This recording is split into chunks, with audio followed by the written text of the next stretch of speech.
Islam, surely Islam is the only religion of Allah. আল্লাহ তাআলার কাছে একমাত্র মনোনীত ধর্মের নাম কি? আর জোরে নাম কি? সুতরাং বাঁচতে হলে কি নিয়ে বাঁচতে হবে? মরতে হলেও ইসলাম নিয়ে মরতে হবে, ঠিক কি না?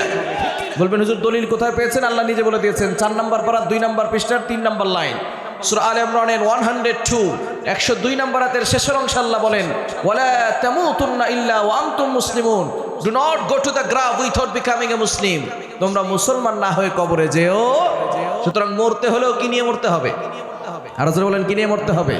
আমরা মরে যাব, আমাদের সন্তানরা বাংলার জমিনে ইসলাম নিয়ে বেঁচে থাকবে, ঠিক কিনা বলেন? এই বাংলার জমিন থেকে কখনো ইসলামকে নিশ্চিহ্ন করা যাবে? অনেকেই এসেছিল বাংলার জমিন থেকে ইসলামকে নিশ্চিহ্ন করতে, তারা কি পেরেছে? যারাই ষড়যন্ত্র করেছে তারাই বাংলার জমিন থেকে নিশ্চিহ্ন হয়ে গেছে, ঠিক কি না? এদেশে লতিফ সিদ্দিকী থেকে শুরু করে টাকলা মুরাদ পর্যন্ত যারা ইসলামকে নিয়ে ষড়যন্ত্র করেছে তারাই বাংলার জমিন থেকে নিশ্চিহ্ন হয়ে গেছে, ঠিক কিনা বলেন? বাংলাদেশের সব মানুষের নাম বদলাতে পারে, বইয়ের পাতায় স্বাধীনতা সংগ্রাম বদলাতে পারে, বঙ্গোপসাগরের সব পানি যেতে পারে শুকিয়েও, গোটা রাজধানী গিলে নিতে পারে বুড়ি গঙ্গার ঢেউ, সুন্দরবন কেটে হতে পারে ইটের ভাটার লাকড়ি, শিল্পপতিরা দেউলিয়া হয়ে খুঁজতে পারেন চাকরি, চোরগুন্ডারা পেয়ে যেতে পারে মন্ত্রীর মর্যাদা, আইনের হাতে কালো টাকা সব হয়ে যেতে পারে সাদা। অনেকেই বলে এই দেশ নাকি হুজুগ জাতির দেশ, দফায় দফায় বদলায় এর রং ঢং পরিবেশ, তাই বলে ইসলাম তো এদেশে হুজুগ হবে না শেষ, হুজুগ হবে না শেষ। ইসলাম এ মাটির পরতে পরতে জনপদে ঘরে ঘরে, ইসলাম এ জাতির 90% মানুষের অন্তরে, ইসলাম নিয়ে কেউ ছিনিমিনি খেলে এমন শক্তি নেই। আর কিছু থাক না থাক এদেশে ইসলাম থাকবেই, ঠিক কি না? সবকিছু বদলে যাক এদেশে ইসলাম থাকবেই। ইসলাম ছিল, ইসলাম আছে, ইসলাম থাকবেই, ঠিক কি না? মনে রাখতে হবে, নমরুদ এসেছিল ধ্বংস হয়েছে, ফেরাউন এসেছিল ধ্বংস হয়েছে, আবু জাহেল এসেছিল ধ্বংস হয়েছে, উদ্বা এসেছিল ধ্বংস হয়েছে, শাইবা এসেছিল ধ্বংস হয়েছে। সুতরাং আবু জাহেলের নাতিপুতিরা আসবে, ধ্বংস হবে। ইসলাম সেদিনও ছিল, আজও আছে, কিয়ামত পর্যন্ত ইসলাম থাকবে, ঠিক কিনা বলেন? ইসলামের পক্ষে থাকতে কারা কারা রাজি আছেন? দুহাত তুলে আল্লাহকে দেখান। মাশাআল্লাহ, হাতগুলো জাগিয়ে রাখতে কি আপনাদের কষ্ট হবে? একটু জোরে সোরে আল্লাহু আকবার স্লোগান দেওয়া যাবে না ইনশাআল্লাহ?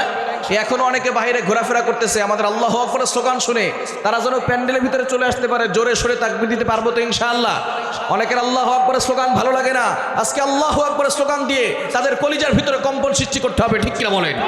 নারায়ে তাকবীর,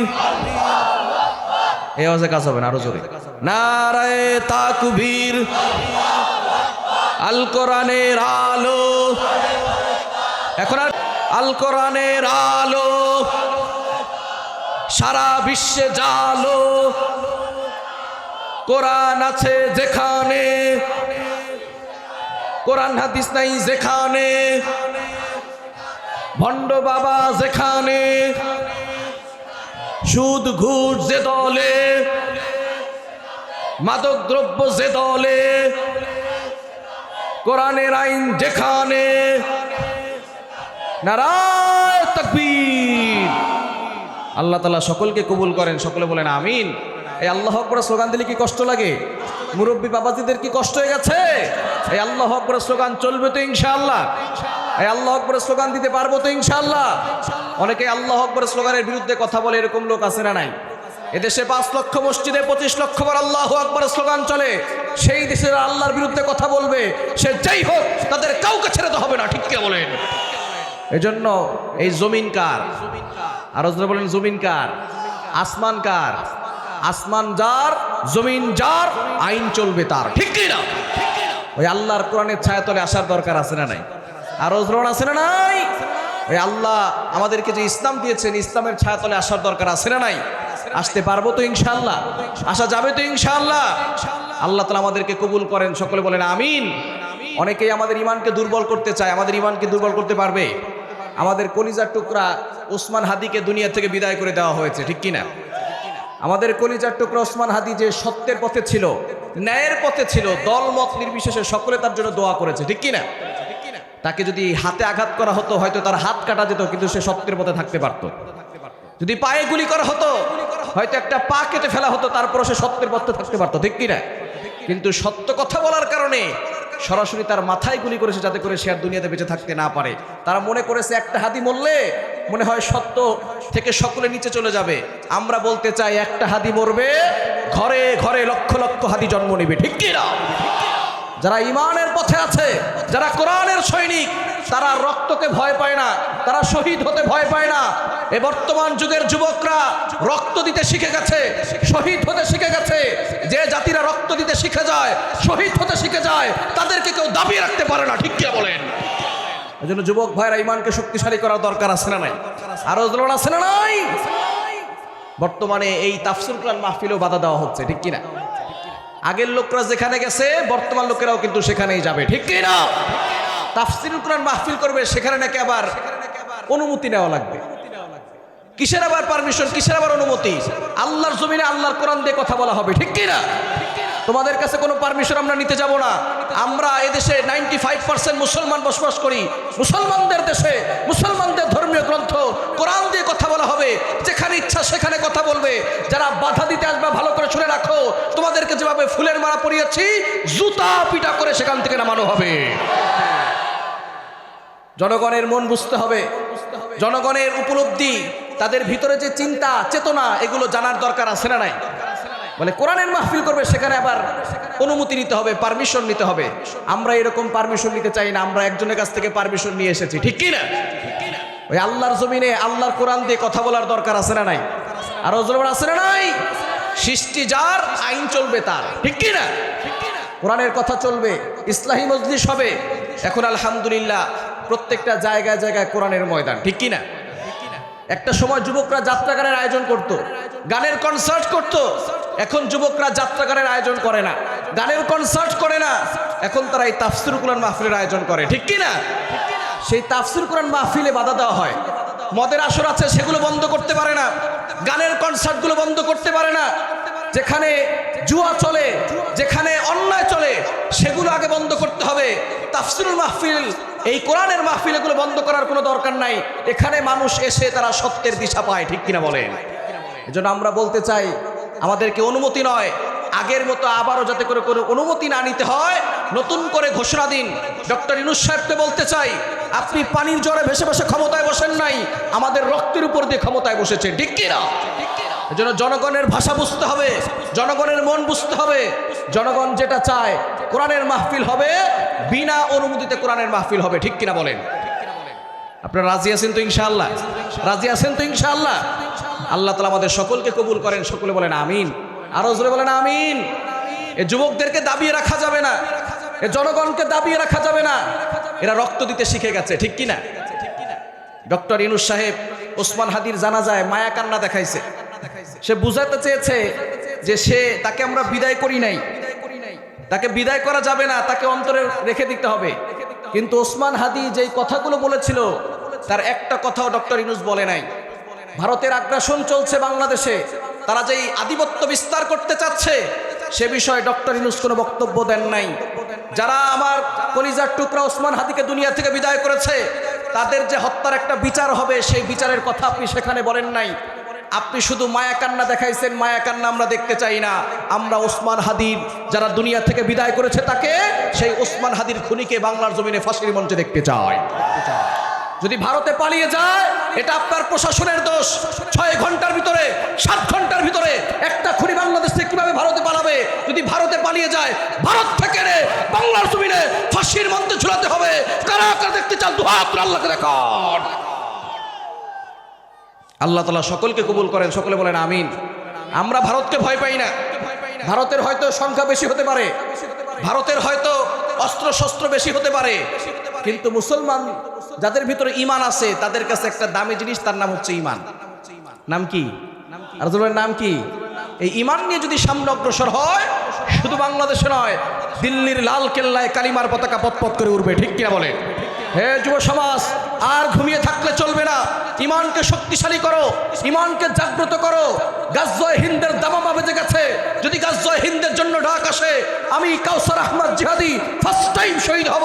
আপনারা যারা ত্যাগ দিতে রাজি আছেন, আল্লাহর জন্য দুহাত তুলে দেখান।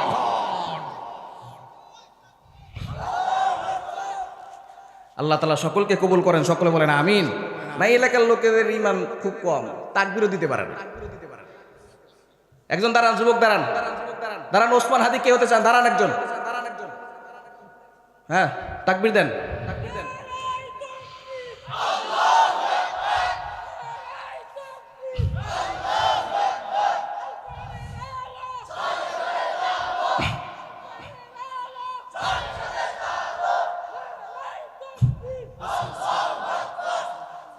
মাশাআল্লাহ, আল্লাহ কবুল করেন। যুবক দেখি নাই, সব কি কাপুরুষ মার্কা যুবক এখানে? একটা দাঁড়ান, ভয় পায়। একটা দাঁড়ান, আনালে ওয়াজ করবো না, দাঁড়াইতে হবে একটাকে। দাঁড়ান, জিহাদ করবেন। আরে দাঁড়াচ্ছেন, হ্যাঁ বলেন, তাকবীর দেন।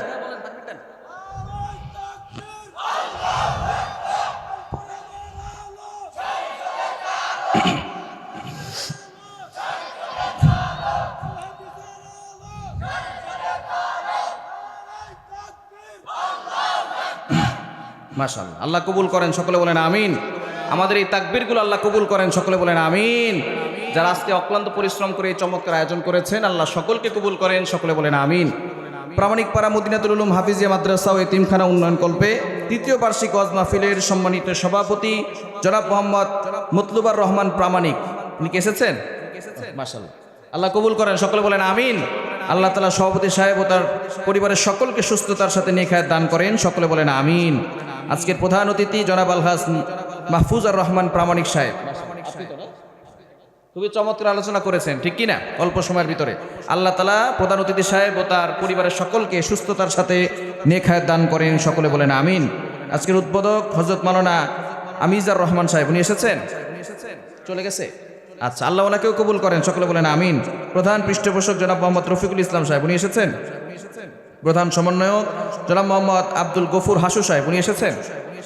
চলে গেছে না? আল্লাহ ওনাকেও কবুল করেন, সকলে বলেন আমিন। আজকের আমন্ত্রিত অতিথিবৃন্দ যারা আছেন, আল্লাহ সকলকে কবুল করেন, সকলে বলেন আমিন। সার্বিক সহযোগিতায় যারা আছেন, আল্লাহ তাআলা এই যুব সমাজকে আল্লাহ কবুল করেন, সকলে বলেন আমিন।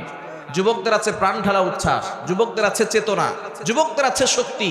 যুবকদের এই শক্তি যদি ইসলামের পক্ষে কাজে লেগে যায়, দুনিয়ার কোনো অপশক্তি ইসলামের বিজয়কে ঠেকিয়ে রাখতে পারবে না, ঠিক কিনা? এজন্য যুবক ভাইরা ইসলামের ছায়াতলে আসার দরকার আছে না নাই? আল্লাহ এই যুবকদেরকে কবুল করেন, সকলে বলেন আমিন। মিথুন প্রামাণিক সাহেব বারবার আমার সাথে যোগাযোগ করেছেন, ওনার সাথে আরো প্রায় 14 জন 15 জন মিলে আরো তার সাথে যারা সহযোগিতা করেছেন তাদের নাম বলবো ইনশাআল্লাহ শেষে দোয়া করার সময়। তবে যারা অক্লান্ত পরিশ্রম করেছেন, অর্থ দিয়ে, বুদ্ধি দিয়ে, শ্রম দিয়ে সহযোগিতা করেছেন, এলাকাবাসী যারা আছেন, আল্লাহ পাক রব্বুল আলামিন সকলকে কবুল করেন, সকলে বলেন আমিন। আমার আগে যিনি আলোচনা করেছেন সৈয়দ হাফেজ মাওলানা বিলাল হোসেন বুলবুল সাহেব, দামাত বারাকাতুহুম বারাকাল্লাহু ফি হায়াতি, সকলে বলেন আমিন। হুজুর খুবই চমৎকার আলোচনা করেছেন, ঠিক কি না? আর অনেক ওলামায়ে কেরাম আলোচনা করেছেন। এই আলোচনাগুলো আমরা আমাদের লাইফে, আমাদের ফ্যামিলি, আমাদের সোসাইটি প্রত্যেকটা জায়গায় জায়গায় অ্যাপ্লাই করবো, পারবো তো ইনশাআল্লাহ? আমি আপনাদেরকে কিছু মেসেজ দিতে চাই, এই মেসেজগুলো বাড়িতে নেওয়ার দরকার আছে না নাই? আরো জোরবান আছে না নাই? আমি আপনাদের সম্মুখে পবিত্র কোরআনুল কারীমের 14 নম্বর পারা 16 নম্বর পৃষ্ঠার 5, 6, 7 নম্বর লাইন সূরাতুন নাহলের 90 নম্বর আয়াত তেলাওয়াত করেছি। আল্লাহ রাসূল সাল্লাল্লাহু আলাইহি ওয়াসাল্লামের অসংখ্য অগণিত হাদিস সমূহের মধ্য থেকে সহিহ বুখারী শরীফের 5027 নম্বর হাদিস পাঠ করেছি। যদি আল্লাহ তাআলা আমাকে তৌফিক এনায়েত করেন, সূরাতুন নাহলের 90 নম্বর আয়াত থেকে কিছু আলোচনা করার চেষ্টা করব ইনশাআল্লাহ। ওমা তাওফীকি ইল্লা বিল্লাহ। সূরাতুন নাহল এটা একটা মৌমাছির নামে সূরা। কিসের নামে সূরা? এই কোরআনের ভিতরে আল্লাহ তাআলা সব কিছু দিয়েছেন, ঠিক কি না? পিপিলিকা থেকে শুরু করে হাতির নামেও সূরা আছে না নাই? পিপিলিকার নামে সূরা আছে না নাই? সূরাতুন নামল, নামলুন শব্দের অর্থ হচ্ছে পিপিলিকা। আবার আল্লাহ পাক রব্বুল আলামিন আনকাবুত, মাকড়সার নামে একটা সূরা দিয়েছেন। আবার বড় প্রাণী সূরাতুল ফিল, আলাম তারা কাইফা ফাআলা রাব্বুকা বিআসহাবিল ফিল, হাতির নামে সূরা আছে না নাই? আর জলওয়ান আছে না নাই? আল্লাহ তাআলা সূরাতুন নাহল, মৌমাছির নামে একটা সূরা দিয়েছেন। এবং এই সূরাতুন নাহলের 90 নম্বর আয়াতে আল্লাহ পাক রব্বুল আলামিন ঈমানদার বান্দাদেরকে 3টি আদেশ করেছেন, 3টি নিষেধ করেছেন। কয়টি আদেশ? নিষেধ কয়টি? এই 3টি আদেশ এবং 3টি নিষেধ যারা পালন করবে, আল্লাহ পাক রব্বুল আলামিন তাদেরকে জান্নাত দান করবে। বলেন সুবহানাল্লাহ। একটু জোরে সোরে বলেন না সুবহানাল্লাহ। মুসলমান সুবহানাল্লাহ বলতেই চায় না। এই সুবহানাল্লাহর এত দাম, কোন ব্যক্তি যদি একবার সুবহানাল্লাহ পাঠ করে, আল্লাহ পাক রব্বুল আলামিন তার জন্য জান্নাতে একটা গাছ লাগায়া দেন। এত বড় গাছ, আরবের দ্রুতগামী ঘোড়া 500 বছর পর্যন্ত দৌড়াইলেও ওই গাছের ছায়া শেষ করতে পারবে না। একটু জোরে সোরে বলেন না সুবহানাল্লাহ। সুলাইমান আলাইহিস সালামের নাম শুনছেন? নাম শুনছেন না? সুলাইমান আলাইহিস সালাম একবার আল্লাহর কাছে দোয়া করেছেন, আল্লাহ আমাকে একটা রাজত্ব দাও, তবে লা ইয়ামবাগি লি আহাদিম মিন বাদি, এই রাজত্ব শুধু আমাকে দিবা আর কাউকে দিবা না। আল্লাহ বললেন, সুলাইমান দরখাস্ত মঞ্জুর, তবে তোমাকে শুধু মানুষের উপরে নয়, তামাম সৃষ্টি জগতের সকল সৃষ্টির উপরে তোমাকে রাজত্ব দিয়া দিলাম। জিন পরি দেওদানব পশু পাখি পিঁপড়া সহ সব সুলাইমান আলাইহিস সালামের অধীনে। কোরআন বলে ওয়াসাখখারনা লাহুর রিহ, বাতাসও সুলাইমান আলাইহিস সালামের অধীনে ছিল। বলেন সুবহানাল্লাহ। সুলাইমান আলাইহিস সালাম যদি কখনো কোথাও যাওয়ার জন্য ইচ্ছা করতেন, তাহলে তার এই সিংহাসন, মন্ত্রী পরিষদ, শান শৌকত সবকিছু এক জায়গা থেকে অন্য জায়গায় বিমানের মতো উড়ে যেত। বলেন সুবহানাল্লাহ। একবার তার এই সিংহাসন, মন্ত্রী পরিষদ, শান শৌকত সবকিছু এক জায়গা থেকে অন্য জায়গায় বিমানের মতো উড়ে যাচ্ছে, এমন সময় নিচ থেকে এক কৃষক এই সিংহাসন দেখে মাথায় হাত দিয়ে বলতেছে সুবহানাল্লাহ। কি বলছে একটা আওয়াজ দিয়ে বলেন না? সাথে সাথে বাতাস এই সুবহানাল্লাহর আওয়াজটা সুলাইমান আলাইহিস সালামের কান পর্যন্ত পৌঁছায় দিয়েছে। সুলাইমান আলাইহিস সালাম সুবহানাল্লাহর আওয়াজ শুনে বলে, সিংহাসন এখানেই ল্যান্ড করো। যখন সিংহাসন নিচে নামানো হয়েছে, যে ব্যক্তি সুবহানাল্লাহ বলছে কলিজায় পানি আছে, থরথর করে কাঁপা শুরু করেছে। সুলাইমান আলাইহিস সালাম ডাক দিয়েছেন, ইয়া হাদা তাল, হেই ম্যান কাম হিয়ার, এদিকে আসো। আমি যখন উপর দিক দিয়ে যাচ্ছিলাম তখন তুমি কি বলছো? বলে, হুজুর আমাকে ক্ষমা করেন, আমি কিছু বলিনি। বলে, না তুমি কি বলছো তাড়াতাড়ি বলো। হুজুর আল্লাহর রাস্তায় আমাকে ক্ষমা করেন, আমি কিছু বলি নাই। বলে, না তুমি একটা শব্দ বলছো, কি বলছো তাড়াতাড়ি বলো। লোকটা বলতেছে, হুজুর আমি ইচ্ছা করে কিছু বলি নাই, আপনারই সিংহাসন দেখে, আপনারই শান শৌকত দেখে, আপনারই মন্ত্রী পরিষদ দেখে ইচ্ছা করে কিছু বলি নাই, অটোমেটিক আমার মুখ থেকে সুবহানাল্লাহ বের হয়ে গেছে। সুলাইমান আলাইহিস সালাম ডাক দিয়ে বলে, বাবা তুমি কি বলছো? তুমি কি জানো তোমার এই সুবহানাল্লাহ যদি এক পাল্লায় রাখা হয়, আমার এই সিংহাসন, মন্ত্রী পরিষদ, শান শৌকত সব কিছু যদি এক পাল্লায় রাখা হয়, তোমার এই সুবহানাল্লাহর পাল্লাটা কয়েক কোটি গুণ বেশি ভারী হয়ে যাবে।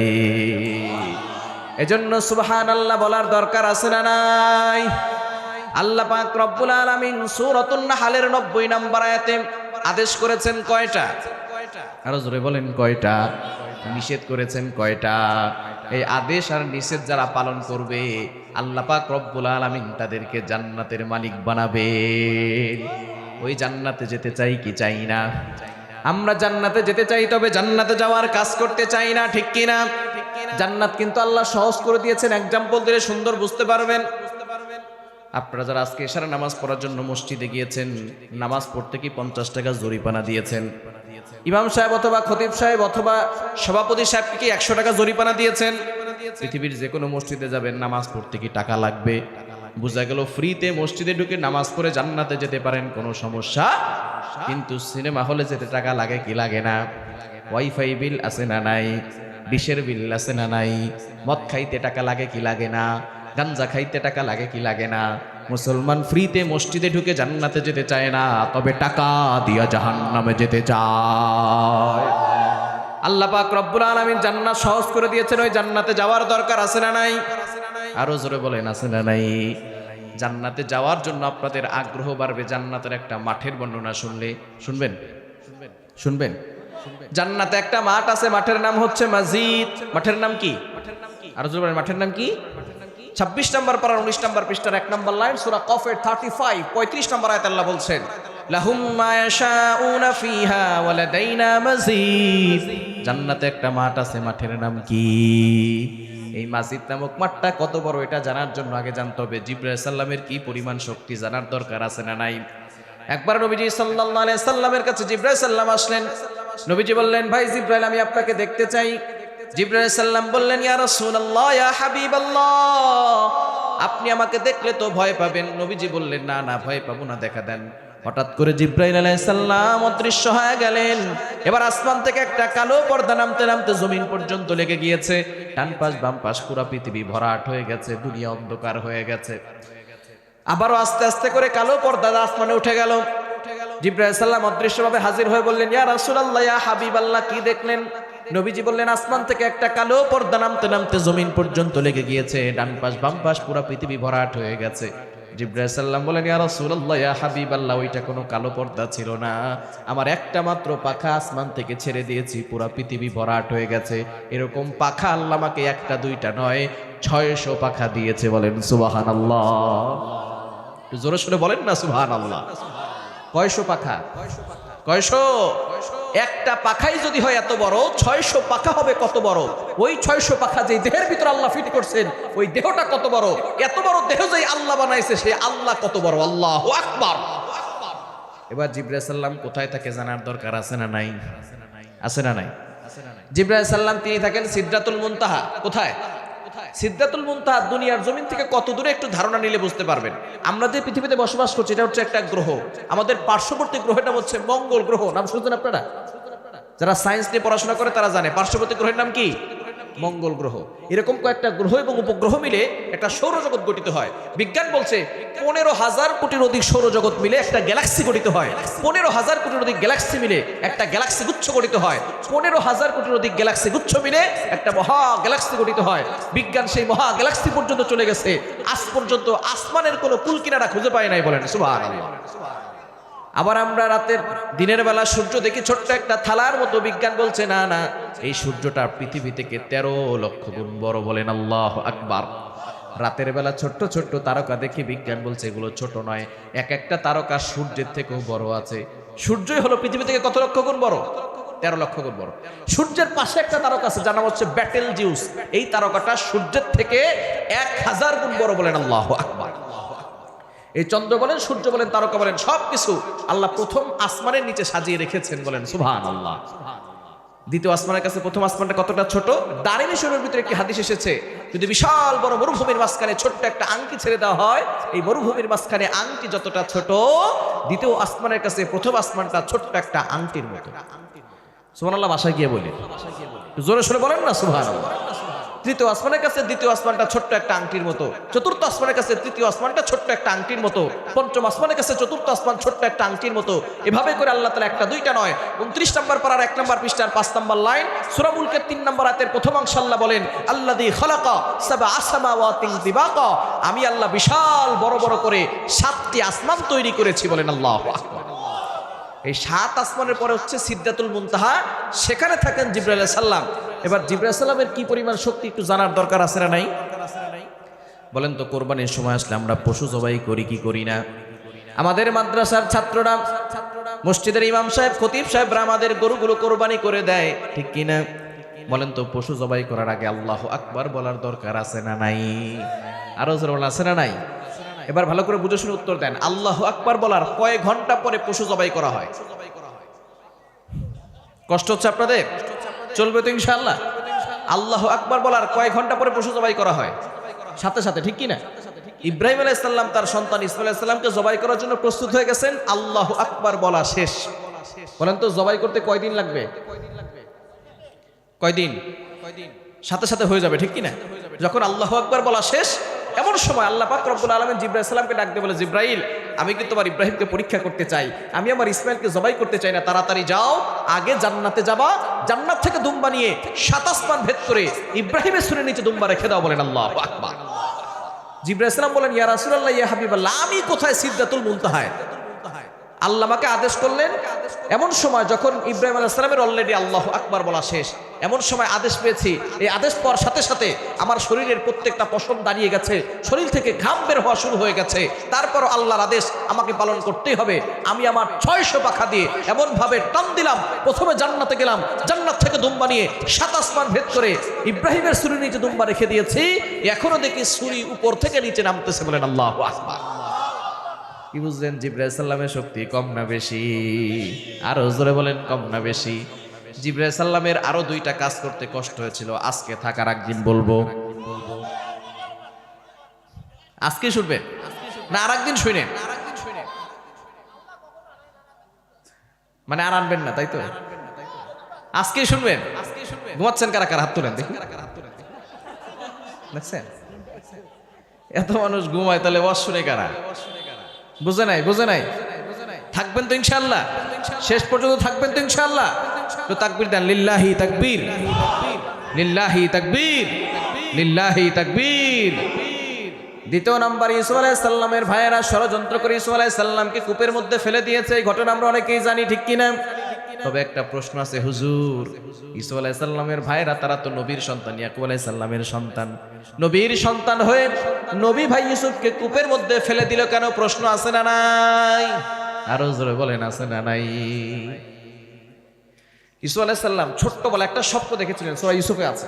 এই স্বপ্নের কথা যখন বাবা ইয়াকুব আলাইহিস সালামকে বলেছেন, তখন বাবা ইয়াকুব আলাইহিস সালাম বুঝতে পেরেছেন যে আমার বংশ থেকে পরবর্তী সময় ইউসুফ নবী হবে, বলেন সুবহানাল্লাহ। বাবা যখন বুঝতে পেরেছে তখন অন্যান্য সন্তানদের তুলনায় ইউসুফ সন্তানকে একটু বেশি ভালোবাসার দরকার আছে না নাই? এই জন্য বাবা ইয়াকুব আলাইহিস সালাম সন্তান ইউসুফ আলাইহিস সালামকে একটু বেশি ভালোবাসেন, কেননা তিনি পরবর্তী সময় নবী হবেন। বাকি যে 11 জন সন্তান আছে তারা আর সহ্য করতে পারলো না। তারা চিন্তা করছে যদি ইউসুফকে হত্যা করা হয়, অথবা যদি ইউসুফকে কূপের মধ্যে ফেলে দেওয়া হয়, অথবা যদি দেশান্তর করে দেওয়া হয়, তাহলে মনে হয় বাবার অন্তর থেকে ইউসুফের প্রতি ভালোবাসা কমে যাবে। একটু বুঝে শুনে বলেন তো, ইউসুফ আলাইহিস সালাম হারিয়ে যাওয়ার পরে বাবা ইয়াকুব আলাইহিস সালামের অন্তরে ইউসুফের প্রতি ভালোবাসা কমছে না বাড়ছে? আর কমেছে নাকি বেড়েছে? কেমন বাড়া বেড়েছে? ইউসুফ আলাইহিস সালাম হারিয়ে যাওয়ার পরে বাবা ইয়াকুব আলাইহিস সালাম কাঁদতে কাঁদতে চক্ষু দুটো অন্ধ করেছেন, বলেন আল্লাহু আকবার। শুধু তাই নয়, ইউসুফ আলাইহিস সালাম ছাড়া আরো 11 জন সন্তান ছিল। কারো নাম ছিল শামুন, কারো নাম ছিল লাবি, কারো নাম ছিল ইয়াহুদা, কারো নাম ছিল বিনয়ামিন। ইয়াকুব আলাইহিস সালাম কোন সন্তানকে নাম ধরে ডাকতেন না, সকল সন্তানকে ইউসুফ ইউসুফ বলে ডাকতেন, বলেন আল্লাহু আকবার। 11 জন সন্তান মিলে প্ল্যান করছে যদি ইউসুফকে হত্যা করা হয়, অথবা কূপের মধ্যে ফেলে দেওয়া হয়, অথবা দেশান্তর করে দেওয়া হয়, তাহলে মনে হয় বাবার অন্তর থেকে ইউসুফের প্রতি ভালোবাসা কমে যাবে। কমছে না বাড়ছে? ঠিক তদ্রুপভাবে পূর্বের কিছু মানুষ মনে করেছিল যদি আলেমদেরকে বন্দী করে রাখা হয়, যদি আলেমদেরকে বাংলাদেশ থেকে বিদায় করে দেওয়া হয়, তাহলে মনে হয় বাংলার মানুষের অন্তর থেকে আলেমদের ভালোবাসা কমানো যাবে। স্পষ্ট ভাষায় ঘোষণা দিয়ে যায়, আলেমদেরকে বন্দী করে রাখলে, আলেমদেরকে বাংলাদেশ থেকে বিদায় করে দিলে বাংলার মানুষের অন্তর থেকে আলেমদের ভালোবাসা কমানো যাবে না। ঠিক কিনা বলেন? তারা মনে করেছিল ভালোবাসা কমে যাবে। কমছে না বাড়ছে? কমেছে নাকি বেড়েছে? সুতরাং তারা যতই ষড়যন্ত্র করুক, কোন ষড়যন্ত্র কাজে দিবে। ইসুফ আলাইহিস সালামের ভাইয়েরা ষড়যন্ত্র করে ইসুফ আলাইহিস সালামকে কূপের মধ্যে ফেলে দিবে। কেনানের যে কূপে ফেলবে, সেই কূপের নিচে পানি ছিল অল্প, কিন্তু বড় বড় পাথর ছিল। বলেন তো, নবী হোক আর ওলি হোক, যদি নিচে পড়ে মাথা যদি পাথরের সাথে লাগে, ফাটবে কি ফাটবে না? আরো বলেন, ফাটবে কি ফাটবে না? ইসুফ আলাইহিস সালামকে ছেড়ে দিলেন 11 জন ভাই মিলে নিচে। বলেন তো, নিচে পড়তে কয়দিন সময় লাগবে? কয়দিন লাগবে? ওয়াজকে আপনারা বুঝতেছেন? চলবে তো ইনশাআল্লাহ? ইসুফ আলাইহিস সালাম নিচে পড়তে কয়দিন সময় লাগবে? সাথে সাথে পড়ে যাবে, ঠিক কি না? এমন সময় আল্লাহ পাক রব্বুল আলামিন জিবরাইল সালামকে ডাক দিয়ে বলে, জিবরাইল, আমি কিন্তু আমার ইউসুফকে পরীক্ষা করতে চাই, আমি আমার ইউসুফকে কঠিন বড় বিপদে ফেলতে চাই না, তাড়াতাড়ি যাও, আমার ইউসুফ নিচে পড়ার আগে তুমি তোমার নূরের পাখাগুলো বিছিয়ে দাও। বলেন আল্লাহু আকবার। জিবরাইল সালাম বলেন, ইয়া রাসূলুল্লাহ, ইয়া হাবিবাল্লাহ, আমি কোথায় সিদরাতুল মুনতাহায় আর কোথায়? ইসুফ আলাইহিস সালামকে অলরেডি কূপের মধ্যে ফেলে দিয়েছে। এই আদেশ পর সাথে সাথে আমার শরীরের প্রত্যেকটা পশম দাঁড়িয়ে গেছে, শরীর থেকে ঘাম বের হওয়া শুরু হয়ে গেছে। তারপর আল্লাহর আদেশ আমাকে পালন করতেই হবে। আমি আমার 600 পাখা দিয়ে এমন ভাবে টান দিলাম, 7 আসমান ভেদ করে কেনানের সেই কূপের কাছে গিয়ে আমি আমার নূরের পাখা বিছিয়ে দিয়েছি। এখনো দেখি ইসুফ আলাইহিস সালাম উপর থেকে নিচে পড়তেছে। বলেন আল্লাহু আকবার। কি বুঝলেন? জিবরাইল সালামের শক্তি কম না বেশি? আরো জোরে বলেন, কম না বেশি? 3 নাম্বার, নবীজি সাল্লাল্লাহু আলাইহি ওয়াসাল্লাম যখন তায়েফের ময়দানে গেলেন কালিমার দাওয়াত দেওয়ার জন্য, তায়েফের লোকের আমার নবীকে একবার নয়, দুইবার নয়, টানা 3 বার নবীজিকে বেহুশ করে রাখা হয়েছে, একমাত্র কোরআনের কথা বলার জন্য, কালিমার দাওয়াত দেওয়ার জন্য। নবীজি সাল্লাল্লাহু আলাইহি সাল্লাম যেই জায়গায় বেহুশ অবস্থায় পড়েছিলেন, আমি অদম সেই জায়গায় গিয়ে 2 রাকাত নফল নামাজ পড়ার সুযোগ পেয়েছি। আমি 2 রাকাত নফল নামাজ পড়ে আল্লাহর কাছে কেঁদেছি আর বলেছি, আয় আল্লাহ, আমার নবীর চেহারা এত সুন্দর ছিল, কাফেররা কিভাবে আমার নবীকে আক্রমণ করতে পারলো? অনেকে বলে ইউসুফ আলাইহিস সালামের চেহারা সুন্দর, ইউসুফ আলাইহিস সালামের চেহারা সুন্দর আছে, কোরআন সাক্ষী। তবে ইউসুফ আলাইহিস সালামের থেকে আমার নবীর চেহারা আরো বেশি সুন্দর ছিল, ঠিক কিনা? ইউসুফ আলাইহিস সালামের চেহারা কত সুন্দর ছিল! সূরা ইউসুফের 31 নম্বর আয়াত, ওয়াকাত্তানা আইদিয়াহুন্না ওয়া কুলনা হাশা লিল্লাহি মা হাযা বাশারা ইন হাযা ইল্লা মালাকুন কারীম। মিশরের নারীরা ইউসুফ আলাইহিস সালামের চেহারা দেখে আঙ্গুল কেটেছে। শুধু তাই নয়, তারা বলেছে মা হাযা বাশারা, এটা কোনো মানুষ নয়, ইন হাযা ইল্লা মালাকুন কারীম, এটা হলো সম্মানিত ফেরেশতা। আম্মা জান আয়েশা রাদিয়াল্লাহু তাআলা আনহা ডাক দিয়ে বলেন, ও মিশরের নারীরা, তোমরা ইউসুফ আলাইহিস সালামের চেহারা দেখে আঙ্গুল কেটেছো, তোমরা যদি আমার প্রিয় হাবিবকে দেখতে, তোমরা তোমাদের কলিজা কেটে ফেলতে, টেরও পেতে না। বলেন আল্লাহু আকবার। ইউসুফ আলাইহিস সালামের চেহারা সুন্দর ছিল, মিশরের নারীর আঙ্গুল কেটেছে, কিন্তু আমার নবীর চেহারা এত সুন্দর ছিল, কাফেররা নবীর চেহারা দেখেই মুসলমান হয়ে গেছে। সেই নবীজি সাল্লাল্লাহু আলাইহি সাল্লামকে আঘাত করা হয়েছে, নবীজি রক্তাক্ত হয়ে গেছেন। নবীজি সাল্লাল্লাহু আলাইহি সাল্লামের পাশে ছিলেন পালক পুত্র যায়েদ রাদিয়াল্লাহু তাআলা আনহু, যেখান থেকে রক্ত বের হয় একটা কাপড় দিয়ে রক্তগুলো মুছে দিচ্ছিলেন। রক্ত মুছতে মুছতে আর রক্ত শোষণ করে না। নবীজি সাল্লাল্লাহু আলাইহি সাল্লাম সেই রক্তে ভেজা কাপড় দিয়ে যেখান থেকে রক্ত বের হয় রক্তগুলো মুছতেছেন। যায়েদ রাদিয়াল্লাহু তাআলা আনহু চোখের পানি ছেড়ে দিয়ে বলেন, ওগো নবীজি, যেই কাপড় দিয়ে মুছতে আর কাপড় রক্ত শোষণ করে না, যেই কাপড় দিয়ে মুছতে রক্ত চামড়ার ভিতরে প্রবেশ করে না, আপনি কেন বারবার সেই কাপড় দিয়ে মুছতেছেন? নবীজি সাল্লাল্লাহু আলাইহি সাল্লাম ডাক দিয়ে বলে, ওরে যায়েদ, যদিও তায়েফের লোকের আমাকে চিনতে পারে নাই, কিন্তু আমার শরীরের এক ফোঁটা রক্ত যদি তায়েফের জমিনে পড়ে যায়, তায়েফের জমিন আমার রক্ত চিনতে এক সেকেন্ডও দেরি করবে না, সাথে সাথে তায়েফের জমিনে ভূমিকম্প শুরু হয়ে যাবে। এমন সময় নবীজি সাল্লাল্লাহু আলাইহি সাল্লামের পা মোবারক রক্তে রঞ্জিত হয়ে চামড়ার মোজা ভেদ করে এক ফোঁটা রক্ত যখন জমিনে পড়ে যাবে, বলেন তো নিচে পড়তে কয়দিন সময় লাগবে? আল্লাহ পাক রব্বুল আলামিন ডাক দিয়ে বলেন, ও জিব্রাইল, ওয়া মা কানাল্লাহু লিউআযিবাহুম ওয়া আনতা ফীহিম, আমার নবী যেখানে থাকবে সেখানে কোনো আযাব আসবে না। ওয়া মা আরসালনাকা ইল্লা রাহমাতাল লিল আলামিন, আমার নবী যেখানে থাকবে সেখানে রহমত আসবে। কিন্তু আমার নবীর এক ফোঁটা রক্ত যদি জমিনে পড়ে যায়, আমি আল্লাহর অর্ডার দিতে হবে না, সাথে সাথে তায়েফের জমিনে ভূমিকম্প শুরু হয়ে যাবে। যাও যাও জিব্রাইল, তাড়াতাড়ি যাও, আমার নবীর রক্তের ফোঁটা জমিনে পড়ার আগে তুমি তোমার নূরের পাখাগুলো বিছিয়ে দাও। বলেন আল্লাহু আকবার। জিবরাইল সাল্লাম বলেন, ইয়া রাসূলুল্লাহ, ইয়া হাবিবাল্লাহ, আমি কোথায়? সিদরাতুল মুনতাহায়।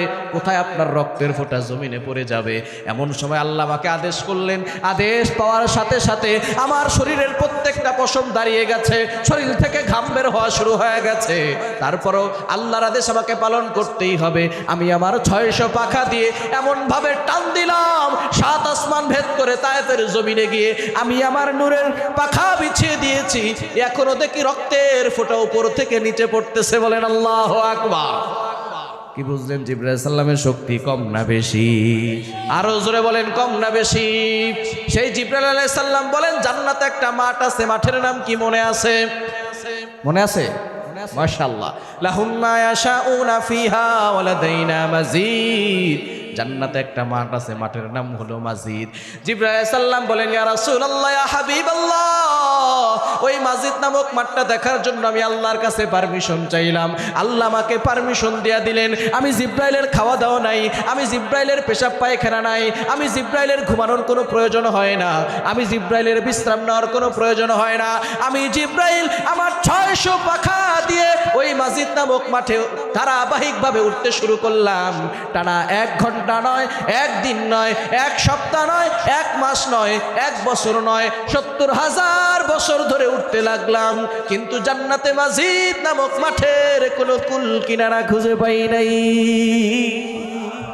কি বুঝলেন? মাজিদ নামক মাঠটা ছোট না বড়? মাজিদ নামক মাঠটাই যদি এত বড় হয়, জান্নাত কত বড়? ওই জান্নাতে যাওয়ার দরকার আছে না নাই? আরো জোর আছে না নাই? জান্নাতে যেতে হলে কোরআনের ছায়া তলে আসার দরকার আছে না নাই? আল্লাহ পাক রব্বুল আলামিন সূরাতুন নাহলের 90 নম্বর আয়াতে আদেশ করছেন কয়টা? নিষেধ করছেন কয়টা?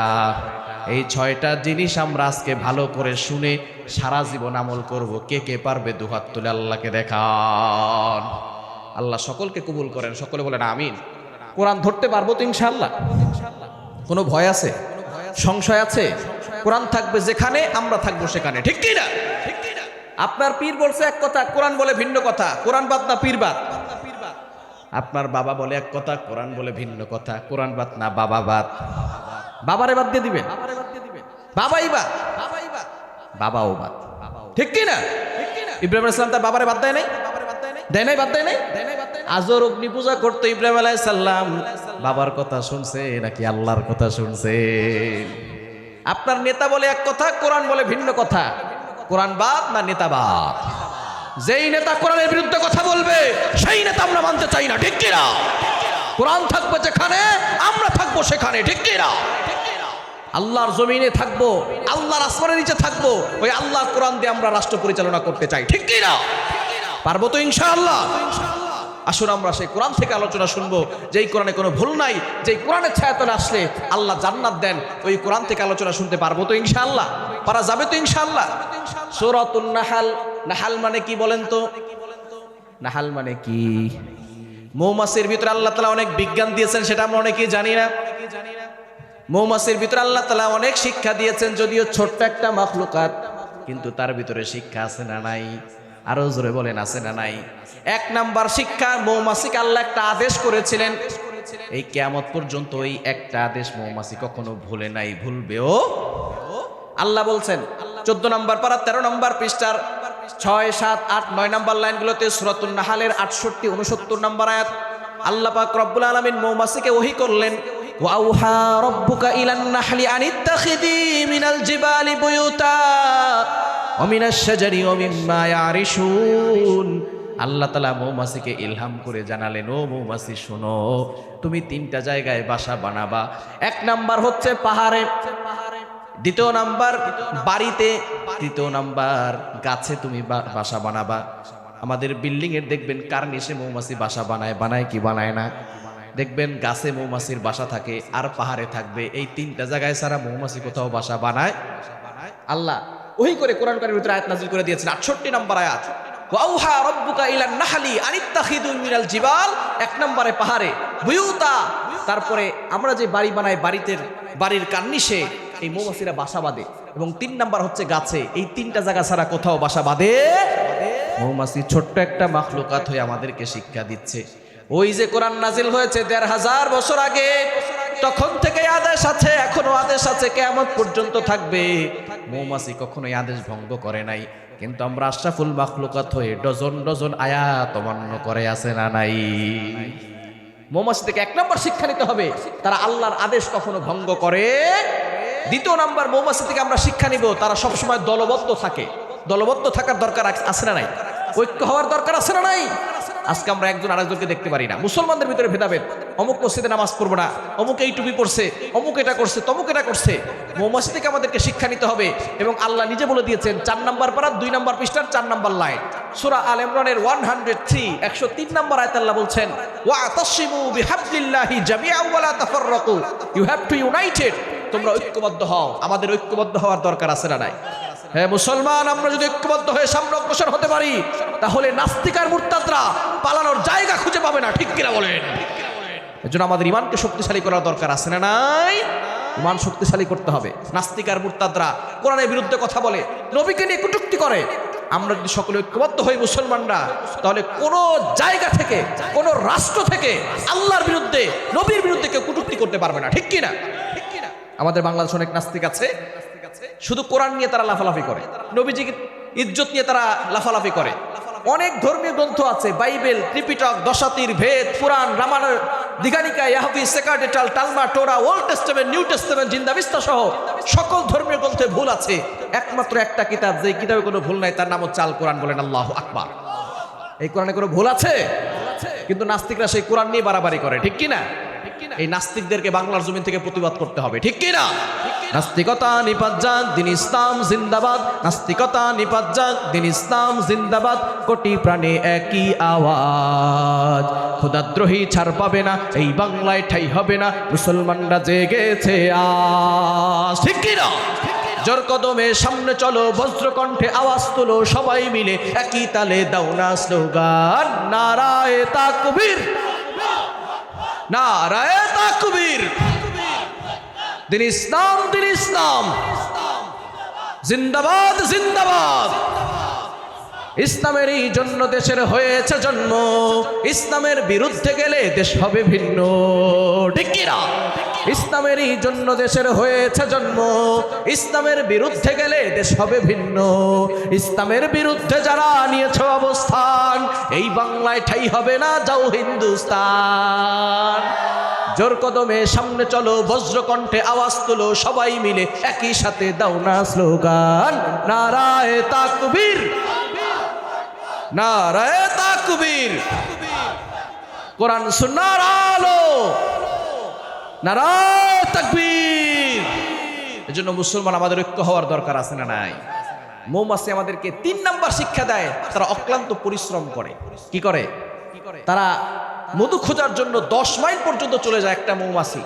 তো মধু আমাদেরকে যেটা দিচ্ছে, এই মধু এত কষ্ট করে তারা উপার্জন করে, তারা এত পরিশ্রম করে। আল্লাহ তাআলা মৌমাছি থেকে আমাদেরকে শিক্ষা দিচ্ছেন যে আমাদের যুবক যারা বেকার ঘোরাফেরা করে তাদেরও পরিশ্রমী হওয়ার দরকার আছে না নাই? আর ওজরমান আছে না নাই? 4 নাম্বার, মৌমাছি আমাদেরকে শিক্ষা দেয় যে মানুষের উপকার করতে হবে। তারা দেখেন এত কষ্ট করে পরিশ্রম করে নিজেরা কিন্তু খায় না, আমাদের জন্য এই মধুগুলো দেয়, ঠিক কি না? আর আমরা সেই মধু খেয়ে শেফা পাই। আল্লাহ তাআলা বলেছেন এই মধুর ভিতরে শেফা রয়েছে। সুবহানাল্লাহ বলতে পারলেন না? মধুর ভিতরে শেফা রয়েছে, এটা আল্লাহ নিজে বলছেন এই 68-69 নম্বর আয়াতে, ইয়াখরুজু মিন বুতুনিহা শারাবুন মুখতালিফুন আলওয়ানু ফিহি শিফাউল লিন-নাস। আল্লাহ তাআলা এই মধুর ভিতরে মানুষের শেফা দিয়েছেন, বলেন সুবহানাল্লাহ। নবীজি সাল্লাল্লাহু আলাইহি সাল্লাম জানিয়ে দিয়েছেন, মান লাইকাল আসালা সালাসা গদওয়াতিন ফি কুল্লি শাহরিন লাম ইউসিবহু আযীমুম মিনাল বালা। যে ব্যক্তি মাসে মাত্র 3 বার হাতে রেখে চেটে মধু খাবে, কয়বার? নবীজির হাদিস, সহিহ হাদিস। যে ব্যক্তি হাতে রেখে খাবেন, চামচ দিয়ে না, হাতে রেখে মাসে মাত্র 3 বার খাবেন, মান লাইকাল আসালা সালাসা গদওয়াতিন ফি কুল্লি শাহরিন লাম ইউসিবহু আযীমুম মিনাল বালা। তার বড় বড় রোগ থেকে আল্লাহ তাকে হেফাজত করবে। জোরে সোরে বলেন না সুবহানাল্লাহ। তবে আমাদের দেশে ভেজাল আছে না নাই? আর জোরে ভেজাল আছে না নাই? যারা দুর্নীতি করেন সাবধান, একদিন কিন্তু আল্লাহর কাঠগড়া জবাবদিহি করতে হবে, ঠিক কি না? অরিজিনাল মধু খাবেন, দেখবেন আল্লাহ তাআলা আপনাকে শেফা দিবেন। নবীজি সাল্লাল্লাহু আলাইহি সাল্লামের কাছে একবার এক সাহাবী গেলেন, ইয়া রাসূলুল্লাহ, ইয়া হাবিবাল্লাহ, আমার ভাইয়ের পেট খারাপ। নবীজি বললেন তাকে মধু খাওয়াও। মধু খাওয়ানোর পরে পেট ব্যথা আরো বাড়ছে। সাহাবী এসে বলতেছেন, ইয়া রাসূলুল্লাহ, ইয়া হাবিবাল্লাহ, মধু খাওয়াইতে বলছেন, আমার ভাইয়ের পেট ব্যথা তো আরো বাড়ছে। বলে আবারও মধু খাওয়াও। আবারও মধু খাওয়াইছে। আবার এসে বলতেছেন, ইয়া রাসূলুল্লাহ, ইয়া হাবিবাল্লাহ, আমার ভাইয়ের পেট ব্যথা তো ভালো হচ্ছে না, পেট খারাপ আরো বেশি বাড়ছে। নবীজি বললেন, মধুর ভিতরে সমস্যা না, সমস্যা তোমার ভাইয়ের পেটে, তুমি তাকে আবারও মধু খাওয়াও। 3 নাম্বার পরে যখন বলেছেন, সেই সাহাবী তার ভাইকে আবারও মধু খাওয়াইছে। যে ব্যক্তি মধু খেয়েছে তাকে আল্লাহ তাআলা এমন ভাবে শেফা দিয়েছেন, সে নিজে বলেছেন তারপর থেকে আমার আর জীবনে কোনোদিন পেট খারাপ হয় নাই। তাহলে মধুর ভিতরে শেফা আছে না নাই? যেটা আল্লাহ কোরআনে বলে দিয়েছেন, নবী সাল্লাল্লাহু আলাইহি ওয়াসাল্লাম জানিয়ে দিয়েছেন। সুতরাং এই মধু খেতে পারবো তো ইনশাআল্লাহ। বাচ্চাদেরকে মধু খাওয়াবেন, কালোজিরা খাওয়াবেন। নবী সাল্লাল্লাহু আলাইহি ওয়াসাল্লাম বলেছেন কালোজিরা হচ্ছে মৃত্যু ছাড়া সব রোগের ওষুধ, আপনার বাচ্চার মেধা ভালো হবে। অনেকে বলে হুজুর আমার বাচ্চার মেধা ভালো না, এই কালোজিরার মধ্যে একসাথে খাওয়াবেন, দেখবেন আল্লাহ তাআলা বাচ্চার মেধা বাড়িয়ে দিবেন, ইন্টেলেকচুয়াল পাওয়ার, মেধা শক্তি বেশি বাড়বে। সুতরাং যেই মৌমাছি আমাদেরকে এত কষ্ট করে মধু এনে দেন, এই মৌমাছি থেকে আমাদেরকে শিক্ষা নেওয়ার দরকার আছে না নাই? সেই সূরাতুন নাহলের 90 নম্বর আয়াত, এই আয়াতটা আমরা প্রতি জুমায় একবার করে শুনি। খতিব সাহেব বলে না, ইন্নাল্লাহা ইয়া'মুরু বিল আদলি ওয়াল ইহসান ওয়া ইতাই যিল কুরবা ওয়া ইয়ানহা আনিল ফাহশাই ওয়াল মুনকারি ওয়াল বাগই ইয়াইযুকুম লাআল্লাকুম তাযাক্কারুন ফাযকুরুনি আযকুরুকুম ওয়াশকুরুলি ওয়া লা তাকফুরুন। সাথে সাথে আমরা নামাজে দাঁড়ায় যাই, ঠিক কি না? প্রতি জুমায় আমরা একবার করে শুনি, কিন্তু আয়াতে কি বলছে আল্লাহ এটা আমরা এখনো জানি না, যার কারণে মানতেও পারি। আল্লাহ পাক রব্বুল আলামিন এই আয়াতে আদেশ দিয়েছেন কয়টা? আর জোরে বলেন কয়টা? রব্বুল আলামিন বলেন, ইন্নাল্লাহা ইয়া'মুরু বিল আদলি ওয়াল ইহসান। 1 নম্বর আদেশ হলো আদল করা, ইনসাফ করা। ইনসাফ করার দরকার আছে না নাই? আর জোরে আছে না নাই? আজকে আমাদের সমাজে ইনসাফ নাই, আজকে আমার সমাজে ইনসাফ নাই, যার কারণে আমার ওসমান হাদির মতো লোককেও দুনিয়া থেকে বিদায় হতে হয়, ঠিক কি না? যদি ইনসাফ থাকতো, ন্যায় বিচার থাকতো, ধর্ষকরা ধর্ষণ করার আগে 1000 বার ভাবতো যে দেশে ইনসাফ আছে সেই দেশে আমি ধর্ষণ করে কখনো বাঁচতে পারবো না। একজন গুলি করার আগে 1000 বার ভাবতো যেই দেশে ইনসাফ আছে আমি ভারতে পালাবার তো সুযোগই নাই, আমাকেও ফাঁসির মঞ্চে ঝুলতে হবে। এই ইনসাফ না থাকার কারণে আজকে মানুষগুলো নিরাপত্তাহীনতার ভিতরে ভুগতেছে, ঠিক কিনা বলেন? তন্ত্রমন্ত্র দিয়ে শান্তি আসবে না। অনেক তন্ত্রমন্ত্র দেখেছি, আমাদের বাংলাদেশে শান্তি আসে নাই। যদি বাংলাদেশে শান্তি আনতে চাই, একমাত্র কোরআনের শাসন দিয়ে শান্তি আনা সম্ভব হবে, ঠিক কিনা বলেন? ইসলামের সৌন্দর্য তখনই বুঝতে পারবেন যখন দেখবেন কোরআনের শাসন কায়েম হয়েছে। নবীজি সাল্লাল্লাহু আলাইহি সাল্লামের সাহাবী হযরত ওমর অর্ধ পৃথিবীর শাসনকর্তা, দেখেন ইসলামের সৌন্দর্যটা কেমন। অর্ধ পৃথিবীর শাসনকর্তা, বলেন তো ওমর রাদিয়াল্লাহু তাআলা কখনো কি বেইনসাফ করেছেন? তিনি সব সময় ইনসাফ করেছেন। কেমন ইনসাফ করেছেন? তিনি সবার হকগুলো জনগণের কাছে পৌঁছে দিয়েছেন, নিজে না খেয়ে জনগণের কাছে পৌঁছে দিয়েছেন। রাতের বেলা ওমর রাদিয়াল্লাহু তাআলা ঘুরতেন, কোথায় খাবার আছে কোথায় খাবার নাই। একদিন তিনি চাবুক নিয়ে ঘুরতেছেন, দেখে দূর থেকে একটা তাঁবুর ভিতরে আলো জ্বলতেছে। নবীজি সাল্লাল্লাহু আলাইহি সাল্লাম হাঁটি হাঁটি পা পা করে সেখানে গেলেন।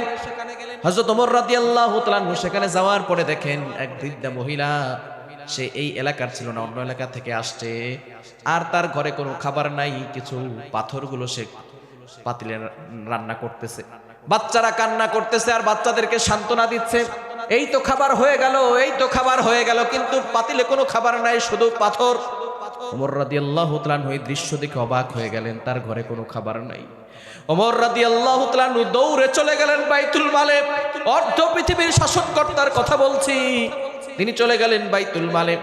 বাইতুল মালের যে কাজের লোক ছিল তাকে বলল, তাড়াতাড়ি আমাকে একটা আটার বস্তা আমার কাঁধের উপর উঠায় দাও, আর কিছু ঘি দাও। বাইতুল মালে যে কাজের লোক ছিল সে বলল, ইয়া আমিরুল মুমিনিন খলিফাতুল মুসলিমিন, আপনি তো অর্ধ পৃথিবীর শাসনকর্তা, আপনি কেন আটার বস্তা কাঁধে নিবেন, মাথায় নিবেন, আপনি আমাকে দেন, আমি নিয়ে যাই। ওমর রাদিয়াল্লাহু তাআলা বললেন, না না, এই জিম্মাদারি আমার, কিয়ামতে আমাকেই এটার ব্যাপারে জিজ্ঞেস করা হবে। ওমর রাদিয়াল্লাহু তাআলা নিজে মাথার উপরে আটার বস্তা নিয়ে আর হাতে ঘি নিয়ে রওনা দিলেন, দৌড়ে চলে গেলেন। বৃদ্ধ মায়ের কাছে যাওয়ার পরে বলতেছেন, ও মা, আপনি কি করেন? বাচ্চারা কান্না করতে করতে ঘুমিয়ে পড়ল, আপনি তো কিছুই করলেন না। বলে, আমরা 3 দিন ধরে খাবার খাই না, আমরা আসছি, ওমরের শাসন নাকি এখানে হয়, এখানে আসলে নাকি খাবার পাওয়া যায়, কিন্তু ওমর তো এখনো আসো নাই। ওমর এখনো আসলো না, তুমি খাবার নিয়ে আসছো, তোমাই তো শাসক হলে বেশি ভালো হতো। ওমরের শাসন আমল বুঝেছি, ওমর খাবার দিবে, কিন্তু আমার কাছে খাবার নিয়ে তো এখন ওমর আসে নাই। ওমর রাদিয়াল্লাহু তাআলা আনহুকে তখন চিনতো না, এখন তো নেটের যুগ, ডক্টর ইউনূসকে এমনি আমরা চিনতে পারি, একবার না দুইবার না ফেসবুকে কয়েকটা স্ট্রাগল করলে তাকে দেখা যায়। ওমর রাদিয়াল্লাহু তাআলা আনহু বললেন, মা পরে কথা বলেন, আপনি রুটি বালেন, আমি রুটি ছেঁকে দেই। ওমর রাদিয়াল্লাহু তাআলা আনহু অর্ধ পৃথিবীর শাসনকর্তা, নিজে রুটি ছেঁকে দিলেন, বাচ্চাদেরকে ঘুম থেকে উঠালেন, রুটি আর ঘি দিয়ে বাচ্চাদেরকে খাওয়ালেন। খাওয়ানোর পরে এবার বৃদ্ধ মহিলা বলতেছে, আমি আসছি এখানে খাবারের জন্য, কিন্তু ওমর এখনো আসে নাই, সকাল থেকে এই পর্যন্ত এখানে বসা, 3 দিন ধরে খাই না, আমি ভাবছি এখানে আসলেই খাবার পাবো, সারাদিনে খাবার পাই নাই, রাতে তুমি খাবার নিয়ে আসছো। ওমরকে আমি বলবো, ওমর, তোমার মতো শাসকের দরকার নাই, এই লোকটাকে শাসক বানায় দাও। ওমর রাদিয়াল্লাহু তাআলা আনহু সেখান থেকে যান না, খাবার তো দেওয়া শেষ। এবার ওমর রাদিয়াল্লাহু তাআলা আনহুর কাজের লোকটা সেখানে দাঁড়িয়ে আছে, বলতেছে, ইয়া আমিরুল মুমিনিন খলিফাতুল মুসলিমিন, আপনি এখনো কেন এখানে বসা? ওমর রাদিয়াল্লাহু তাআলা আনহু বললেন, আমার রাজ্যে এসেছে, আর এই ছোট ছোট বাচ্চারা না খেয়ে কান্না করছে, আর আমি ওমর তাদেরকে খাবার দিতে পারি নাই। ওমর রাদিয়াল্লাহু তাআলা আনহু ঘোড়ার মতো হইছেন, বাচ্চাদেরকে পিঠের উপরে উঠাইছেন, আর ওমর বলতেছে, ওমর তুমি ধ্বংস হও, তোমার জন্য বাচ্চারা ক্ষুধায় কান্না করছে, এখন তুমি ঘোড়া হয়ে বাচ্চাদেরকে হাসাও। আল্লাহু আকবার। এরকম শাসক যদি আমার সমাজে থাকে, তাহলে জনগণ না খেয়ে মরবে না, সরকার ঘি খেয়ে ভালো থাকবে, আর জনগণ না খেয়ে মরবে, এরকম বৈষম্য আর থাকবে না, ঠিক কি না? আমরা সেই রাসূলুল্লাহর আদর্শ বাস্তবায়ন করতে চাই। রাসূলুল্লাহর আদর্শ বাস্তবায়ন হলে আগামীর শাসক হবে হযরত ওমরের মতো, রাসূলুল্লাহর আদর্শ বাস্তবায়ন না হলে আগামীর শাসক হবে সালমান এফ রহমানের মতো, ঠিক কিনা বলেন? নবীজি শাসন বাস্তবায়ন করতে হবে। সেই ওমর অর্ধ পৃথিবীর শাসনকর্তা, একবার রোম সম্রাট কিছু সেনাবাহিনী পাঠাইছে, যাও যাও দেখো তো ওমরের কত বড় ক্ষমতা, কত বড় সিংহাসনটা একটু দেখে আসো, তার শরীরটা কেমন একটু দেখে আসো। আমি তো রোম সম্রাট সুপার পাওয়ারে আছে, কিন্তু আমার ভয় লাগে কখন যেন আমার রাজদূতেরা ওমর টান দেয়। গোয়েন্দা বাহিনী পাঠাইছে, যাও যাও ওমরের কাছে যাও, ওমর রাদিয়াল্লাহু তাআলা আনহুর কাছে যাও। এবার কিছু গোয়েন্দা বাহিনী ওমরের কাছে আসলো, আসার পরে সাহাবায়ে কেরামদেরকে বলতেছেন, আইনা মালিকুকুম, তোমাদের বাদশা কোথায়? সাহাবায়ে কেরাম বলতেছেন, আমাদের তো কোনো বাদশা হয় না। তাহলে কি হয়? বলে, বাল্লানা আমিরুন, আমাদের হয় আমির, আমাদের কোনো বাদশা নাই। কি বলো, তোমাদের বাচ্চা না, তোমাদের বাচ্চার সিংহাসন কোথায়? বলে, আমাদের বাচ্চার কোনো সিংহাসনই নাই, এই যে আমরা একসাথে মসজিদ নববীতে বসে থাকি, এতক্ষণ তো আমাদের সাথেই ছিল। বলে, এখন কোথায় গেছে? বলে, এখন শুনছি তার নাকি উট হারায় গেছে, উট খুঁজতে গেছে। সুবহানাল্লাহ বলবেন না? অর্ধ পৃথিবীর শাসনকর্তার কি হারায় গেছে? উট হারায় গেছে, সেটা আবার খুঁজতে যাচ্ছে। এবার গোয়েন্দা বাহিনী চিন্তা করতেছে, এবার কেমন শাসক, যার কথা শুনে আমাদের রোম সম্রাট থরথর করে কাঁপে, তার নাকি এবার উট হারায় গেছে, সেই উটটাকে খুঁজতে সে চলে গেছে। ওমর রাদিয়াল্লাহু তাআলা আনহুকে খুঁজতে খুঁজতে দেখে দূর থেকে একটা গাছের নিচে শোয়া, আর একটু সূর্য ঢলে যাওয়ার কারণে সূর্যটা ওমরের গায়ে পড়েছে, সেখান থেকে ওমরের শরীর থেকে ঘাম বের হচ্ছে। দূর থেকে গোয়েন্দা বাহিনী বলে এটাই নাকি তোমাদের শাসক? বলে হ্যাঁ, এটাই আমিরুল মুমিনিন খলিফাতুল মুসলিমিন হযরত ওমর। তাড়াতাড়ি গোয়েন্দা বাহিনী সেখানে গেল। যাওয়ার পরে একজন একটা পর্যায়ে বলে ফেললো, আপনি তো আমিরুল মুমিনিন, আপনার ভয়ে আমাদের রোম সম্রাট থরথর করে কাঁপে, কিন্তু আপনি দেখি একেবারে সাদামাটা জীবন যাপন করেন, এইখানে একা একা শুয়ে আছেন, আপনার তো কোনো সিকিউরিটি গার্ড নাই, আপনার নিরাপত্তা দিল কে? কিন্তু আমাদের শাসক তো এমন অবস্থা, তার সেনাবাহিনীর কোনো অভাব নাই, সিকিউরিটি গার্ডের কোনো অভাব নাই, তারপরেও সে ভয়ে ভয়ে থাকে কখন জানি গুলি একটা বাইরে দেয়, কখন যেন তীর একটা নিক্ষেপ করে আমাকে শেষ করে দেয়। কিন্তু আপনি অর্ধ পৃথিবী শাসন করেছেন, তারপরও এখানে গাছের ছায়ার নিচে একাই বসে আছেন। এবার সে বলতেছে, আমি জনগণের হক জনগণকে বুঝিয়ে দিয়েছি, আমি ইনসাফ কায়েম করেছি, যার কারণে আল্লাহ আমাকে নিরাপত্তার ব্যবস্থা দিয়েছে। বলেন আল্লাহু আকবার। গোয়েন্দা বাহিনীর সাথে সাথে বলা শুরু করেছে, আপনি জনগণের হক বুঝিয়ে দিয়েছেন, ইনসাফ কায়েম করেছেন, এজন্য আল্লাহ আপনাকে নিরাপত্তার ব্যবস্থা দিয়েছে। এই ইসলাম যদি সামনে অগ্রসর হয়, শুধু অর্ধ পৃথিবী নয়, একটা সময় আসবে প্রত্যেকটা জায়গায় জায়গায় ইসলামের পতাকা পথ করে উঠবে। বলেন আল্লাহু আকবার। সেরকম শাসক আমরা চাই কি চাই না? শাসক হবে এমন যে সেবক হবে, শোষণ করবে না, শাসকগিরি দেখাবে না, যে সব সময় নিজে না খেয়ে জনগণের মুখে খাবার পৌঁছে দিবে, ঠিক কি না? কিন্তু আমার দেশে যেই সরকার হয় সেই দেখা যায় জনগণের টাকা বিদেশে পাচার করে, সেখানে সে বিল্ডিং তৈরি করে, আর নেতা হওয়ার পরে দেখি সে ভিআইপি গাড়িতে চলে। টাকাটা কোত্থেকে আসছে? টাকাটা কোন পকেট থেকে আসছে?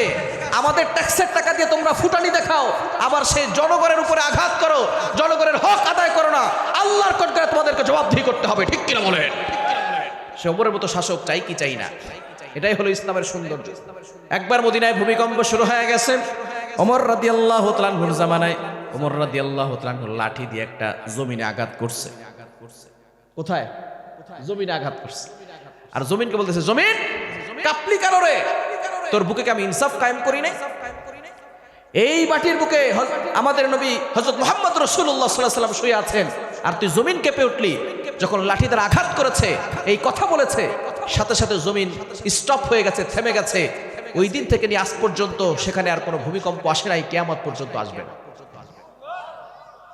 এরকম শাসক চাই কি চাই না? কি বলেন, চাই কি চাই না? ইনসাফ কায়েম করতে হবে। ওমর রাদিয়াল্লাহু তাআলা ইনসাফ কায়েম করেছেন। এই ইনসাফ থাকলে তাহলে সমাজের ভিতরে শান্তি আসবে, কেউ কাউকে আঘাত করার কোনো সুযোগ পাবে। ইন্নাল্লাহা ইয়া'মুরু বিল আদলি ওয়াল ইহসান। দ্বিতীয় নাম্বার হচ্ছে দয়া করতে হবে। মানুষকে সব সময় চিন্তা করতে হবে আমার দ্বারা যাতে করে উপকার হয়, কারো ক্ষতি না হয়। করা যাবে তো ইনশাআল্লাহ? সবসময় চিন্তা করবেন যে আমার দ্বারা যাতে করে কারো উপকার হয়, ক্ষতি না হয়। কিন্তু দুঃখজনক হলেও সত্য, আমরা আপন ভাইয়ের হক দেই না। অনেক হাজী সাহেবরা আছে বোনের হক না দিয়া, ভাইয়ের হক না দিয়া মসজিদ বানাইছে, আবার হজ করতে হাজী সাহেব কাবা শরীফে চলে গেছে। বলেন তো, এই যে বোনের হক দেয় নাই, ভাইয়ের হক দেয় নাই, সে কি জান্নাত পাবে? হাজী সাহেব হজ করে আসছেন, বোনের হক দেন নাই, ভাইয়ের হক দেন নাই, প্রতিবেশীর হক মাইরা খাইছেন, আর একজনের জমিন কোবাল দিয়া কাটতে কাটতে টান দিয়া বলে এই জমিন আমার, আছে না নাই? জমিন আপনার করেন, আপনার করেন, জমিন একটু কাঁপাইতে পারবেন? এজন্য মাঝে মধ্যে আল্লাহ ভূমিকম্প দিয়ে জমিন কাঁপায়। আল্লাহ বুঝাইতে চান, বান্দা তুমি জমিন কাঁপাইতে পারো না, আমি জমিন কাঁপাই, সুতরাং জমিন কার? আর বলেন কার? আর একজনের সম্পদ দখল করেছেন। যদি কেউ সম্পদ পায়, টাকা পয়সা পায়, দিয়ে দেন। কেননা এই সম্পদ আর টাকা পয়সা নিয়ে কবরে যেতে পারবেন? কবরে যাওয়া যাবে? কবরে যেতে পারবেন? এজন্য খবরদার, কেউ যদি কিছু পেয়ে থাকে দিয়ে দেন, কারণ একদিন সকলকে আমাদেরকে কবরে চলে যেতে হবে, ঠিক কি না? মানুষের উপরে দয়া করবেন। 3 নাম্বার, আল্লাহ তাআলা আদেশ করেছেন ওয়াইতাইদিল কুরবা, আত্মীয় স্বজন যারা আছে তাদের সাথে ভালো সম্পর্ক করতে হবে। করতে পারবো তো ইনশাআল্লাহ? আত্মীয় স্বজনদের সাথে ভালো সম্পর্ক করার দরকার আছে না নাই? আত্মীয় স্বজনদের সাথে ভালো ব্যবহার করবেন। তাহলে আল্লাহ আদেশ করছেন কয়টা? ইন্নাল্লাহা ইয়া'মুরু বিল আদল। 1 নাম্বার আল্লাহ বলছেন ইনসাফ কায়েম করতে হবে। 2 নাম্বার মানুষের উপরে দয়া করতে হবে। 3 নাম্বার আত্মীয়তার সাথে সম্পর্ক বজায় রাখতে হবে। কিন্তু আমরা ছোটখাটো বিষয় নিয়ে যুগের পর যুগ চলে যায়, আপন ভাই তার ভাইয়ের সাথে কথা বলে না, আছে না নাই? যুগের পর যুগ চলে যায়, ভাই ভাইয়ের সাথে কথা বলে না। পোলাপান মারামারি করছে, অমুক তার বড়ই গাছের থেকে বড়ই পেরে নিয়ে গেছে দেখে ঝগড়া লাগা 3 বছর ধরে কথা কয় না, আছে না নাই? আছে? বলেন তো আপনার বাবার সাথে আপনার সম্পর্ক তৈরি করে দিয়েছেন কে? আপনার মায়ের সাথে সম্পর্ক তৈরি করে দিয়েছেন কে? আপনার মামার সাথে সম্পর্ক তৈরি করে দিয়েছেন কে? আপনার খালার সাথে সম্পর্ক তৈরি করে দিয়েছেন কে? চাচার সাথে সম্পর্ক তৈরি করে দিয়েছেন কে? তো ছিন্ন করার আপনি কে? আপনি যে সম্পর্ক ছিন্ন করলেন এই অধিকার আপনাকে কে দিয়েছে? আপনার মামার সাথে, আপনার বাবার সাথে, আপনার খালুর সাথে, আপনার চাচার সাথে এই সম্পর্ক আল্লাহ তৈরি করে দিয়েছেন, ছিন্ন করার আপনি কে? হ্যাঁ, আপনার চাচারা খারাপ হইতে পারে, মামারা খারাপ হইতে পারে, কিন্তু আপনি আপনার দিক থেকে ভালো থাকবেন, কেননা যে অন্যায় করবে সে শাস্তি পাবে। তবে নিজের দিক থেকে ভালো থাকার দরকার আছে না নাই? পারবেন তো ইনশাআল্লাহ? এই একটা কাজ যারা করতে পারবে আল্লাহ তাআলা তাদের হায়াতে বরকত দিবেন, রিজিকে বরকত দিবেন। যদি কেউ সম্পদশালী হতে চান, টাকা পয়সাওয়ালা হতে চান, একটা কাজ করবেন, আল্লাহ তাআলা হায়াতে বরকত দিবেন, হায়াতটাকে বাড়িয়ে দিবেন, এবং আল্লাহ তাআলা আপনার রিজিকে বরকত দিবেন। সেই কাজটা হচ্ছে আত্মীয়তার সাথে সম্পর্ক জড়িয়ে রাখবেন। আমরা এই কাজটাই অনেকে করি না, যার কারণে আমাদের জীবনে কোনো বরকত নাই। জীবনে যদি বরকত পেতে চান, টাকা পয়সা বরকত পেতে চান, তাহলে এই কাজটা করবেন। পারবেন তো ইনশাআল্লাহ? এই 3টা আদেশ আল্লাহ দিয়েছেন, আর 3টা নিষেধ। ওয়ায়ানহা আনিল ফাহশাই ওয়াল মুনকারি ওয়াল বাগই। 1 নাম্বার, অশ্লীলতা থেকে আমাদেরকে দূরে সরে আসার দরকার আছে না নাই? আমরা অনেকেই আছি খারাপ কাজে লিপ্ত, খারাপ কাজ করা যাবে, অশ্লীলতা থেকে আমাদেরকে দূরে সরে আসতে হবে। পারবো তো ইনশাআল্লাহ? এতদিন যা করছে আল্লাহর কাছে তাওবা করব, তাওবা করে ফিরে আসলে আল্লাহ তাআলা সব গুনাহ ক্ষমা করে দিবে, ঠিক কি না? এজন্য তাওবা করে ফিরে আসার দরকার আছে না নাই? নবীজি বলেছেন, আত-তাইবু মিনাজ যামবি কামান লা যামবালা। যে ব্যক্তি তাওবা করবে আল্লাহ তাআলা তার সব গুনাহ ক্ষমা করে দিবেন। আল্লাহ নিজেও বলে দিয়েছেন 28 নম্বর পারার 20 নম্বর পৃষ্ঠার 2 নম্বর লাইন, সূরা তাহরিমের 8 নম্বর আয়াতের প্রথম অংশ, ইয়া আইয়ুহাল্লাযীনা আমানু তুবু ইলাল্লাহ তাওবাতান নাসুহা। হে ইমানদারগণ, তোমরা সঠিকভাবে তাওবা করো, আল্লাহ তাআলা তোমাদের সব গুনাহ ক্ষমা করে দিবে। বলেন সুবহানাল্লাহ। বনি ইসরায়েলের একজন যুবক ছিল, নাম ছিল কিফিল। নাম কি? কষ্ট হচ্ছে আপনাদের? বনি ইসরায়েলের এক যুবক নাম ছিল কিফিল। এই কিফিল সব ধরনের গুনাহের কাজ করত, জিনা ব্যভিচার থেকে শুরু করে ডাকাতি চুরি করা থেকে শুরু করে সব ধরনের গুনাহের কাজ করত। তার পাশে এক বোনের স্বামী মারা গিয়েছে, সেই বোনটা বিধবা হয়ে গেছে, কিন্তু ঘরে 2টা সন্তান আছে। এবার সেই নারীটা কিফিলের কাছে গিয়েছে, কিফিল, আল্লাহ তোমাকে টাকা পয়সা দিয়েছে, সম্পদ দিয়েছে, তুমি আমাকে কিছু সাহায্য করো, আমার ঘরে সন্তানরা না খেয়ে আছে। কিফিল বলে, তোমাকে আমি সাহায্য করতে পারি, যা চাইবা তাই দিব, তবে আমার সাথে 1 রাত থাকতে হবে। বলেন নাউজুবিল্লাহ। একটু জোরে সোরে বলেন না নাউজুবিল্লাহ। আমার সাথে অপকর্ম করতে হবে, 1 রাত আমার সাথে থাকতে হবে, তুমি যা চাইবে তাই দিব। কিন্তু এই বিধবা নারী মনে মনে চিন্তা করছেন, আমি যদি গুনাহ করি আল্লাহর কাঠগড়ায় আমাকে জবাবদিহি করতে হবে, ঠিক কি না? নারী চলে গেছে, বাসায় যাওয়ার পরে দেখে সন্তানরা না খেয়ে পড়ে আছে। সন্তানদের দিকে তাকালে আর মনের ভিতরে ভালো লাগে না। নারী মনে মনে চিন্তা করছে, আল্লাহ, স্বামী তো নাই, সন্তানদেরকে বাঁচাবো কিভাবে? সন্তানদেরকে বাঁচতে হলে তো এখন অপকর্ম ছাড়া কোনো উপায় নাই। সন্তানদেরকে বাঁচাতে হবে, তাদের মুখে খাবার দিতে হবে, আর না হলে আমি কেমন মা হলাম? এবার নারী চিন্তা করেছে, তাহলে কিফিলের কাছে যাই। কেউ টাকা দিবে না, কিফিলের কাছে টাকা আছে, কিন্তু কিফিল অপকর্ম করতে চায়। যদি অপকর্ম করে সে আমাকে টাকা দেয়, আমার সন্তানদেরকে বাঁচাতে পারবো। আবারও সেই নারী কিফিলের কাছে চলে গেল। কিফিল বলল, নারী, তুমি কি রাজি? তাহলে টাকা পাবে, আর যদি রাজি না হও তাহলে তুমি টাকা পাবে না। নারী মনে মনে চিন্তা করলো, সন্তানদের মুখে খাবার দিতে হবে, আর না হলে তো আমি কিভাবে এই সন্তানদেরকে দুনিয়াতে বাঁচিয়ে রাখবো? এমন সময় কিফিল যখন অপকর্ম করা শুরু করবে, নারী থরথর করে কাঁপতেছে।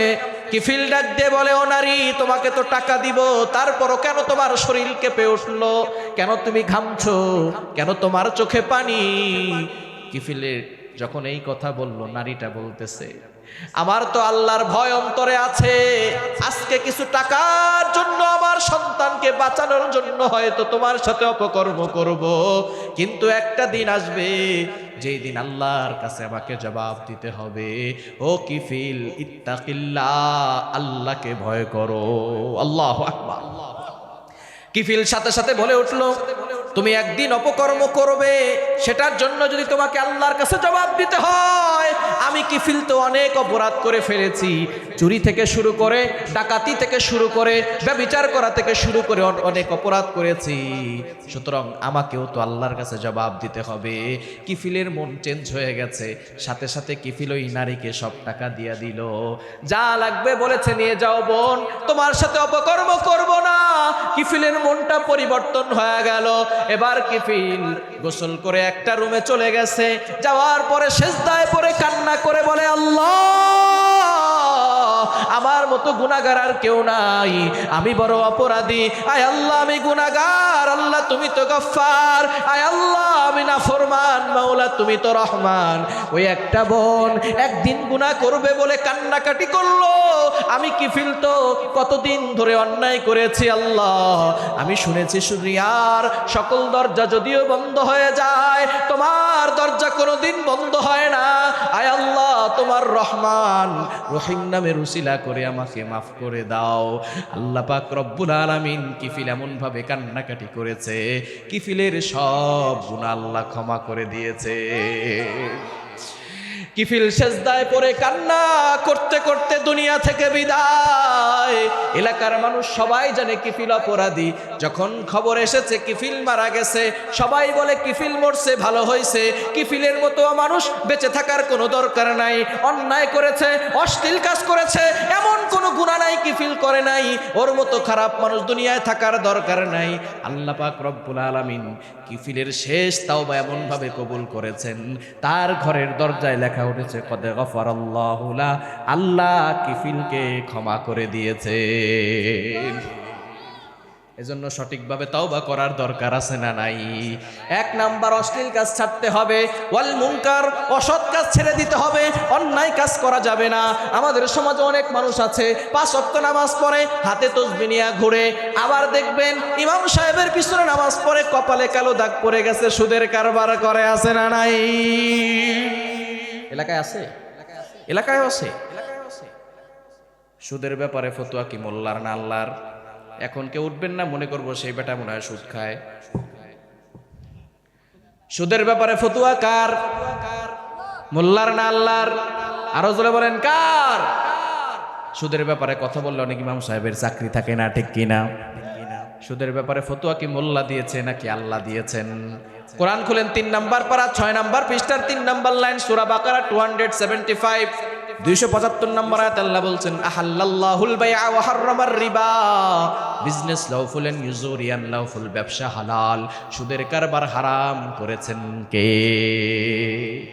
আমরা অনেকেই আছি সুদ খাই, অনেকেই সুদ খায়। নবীজি সাল্লাল্লাহু আলাইহি সাল্লাম জানিয়ে দিয়েছেন, ভালো করে শুনেন, দিরহামু রিবান ইয়াকুলুহুর রাজুল ওয়া হুয়া ইয়ালামু আশাদ্দু মিন সিত্তাতি ওয়া সালাসিনা জানিয়া। যে ব্যক্তি জেনে শুনে 1 টাকা সুদ খাবে, কয় টাকা? আরো জোরে বলেন, কয় টাকা? যে ব্যক্তি জেনে শুনে 1 টাকা সুদ খাবে, 36 বার জিনা করলে যেই গুনাহ হয়, সেই গুনাহ তার আমলনামায় আল্লাহ দিয়ে দেয়। বলেন নাউজুবিল্লাহ। জীবনে যারা 1 টাকা সুদ খেয়েছেন, 36 বার জিনা করার গুনাহ করেছেন।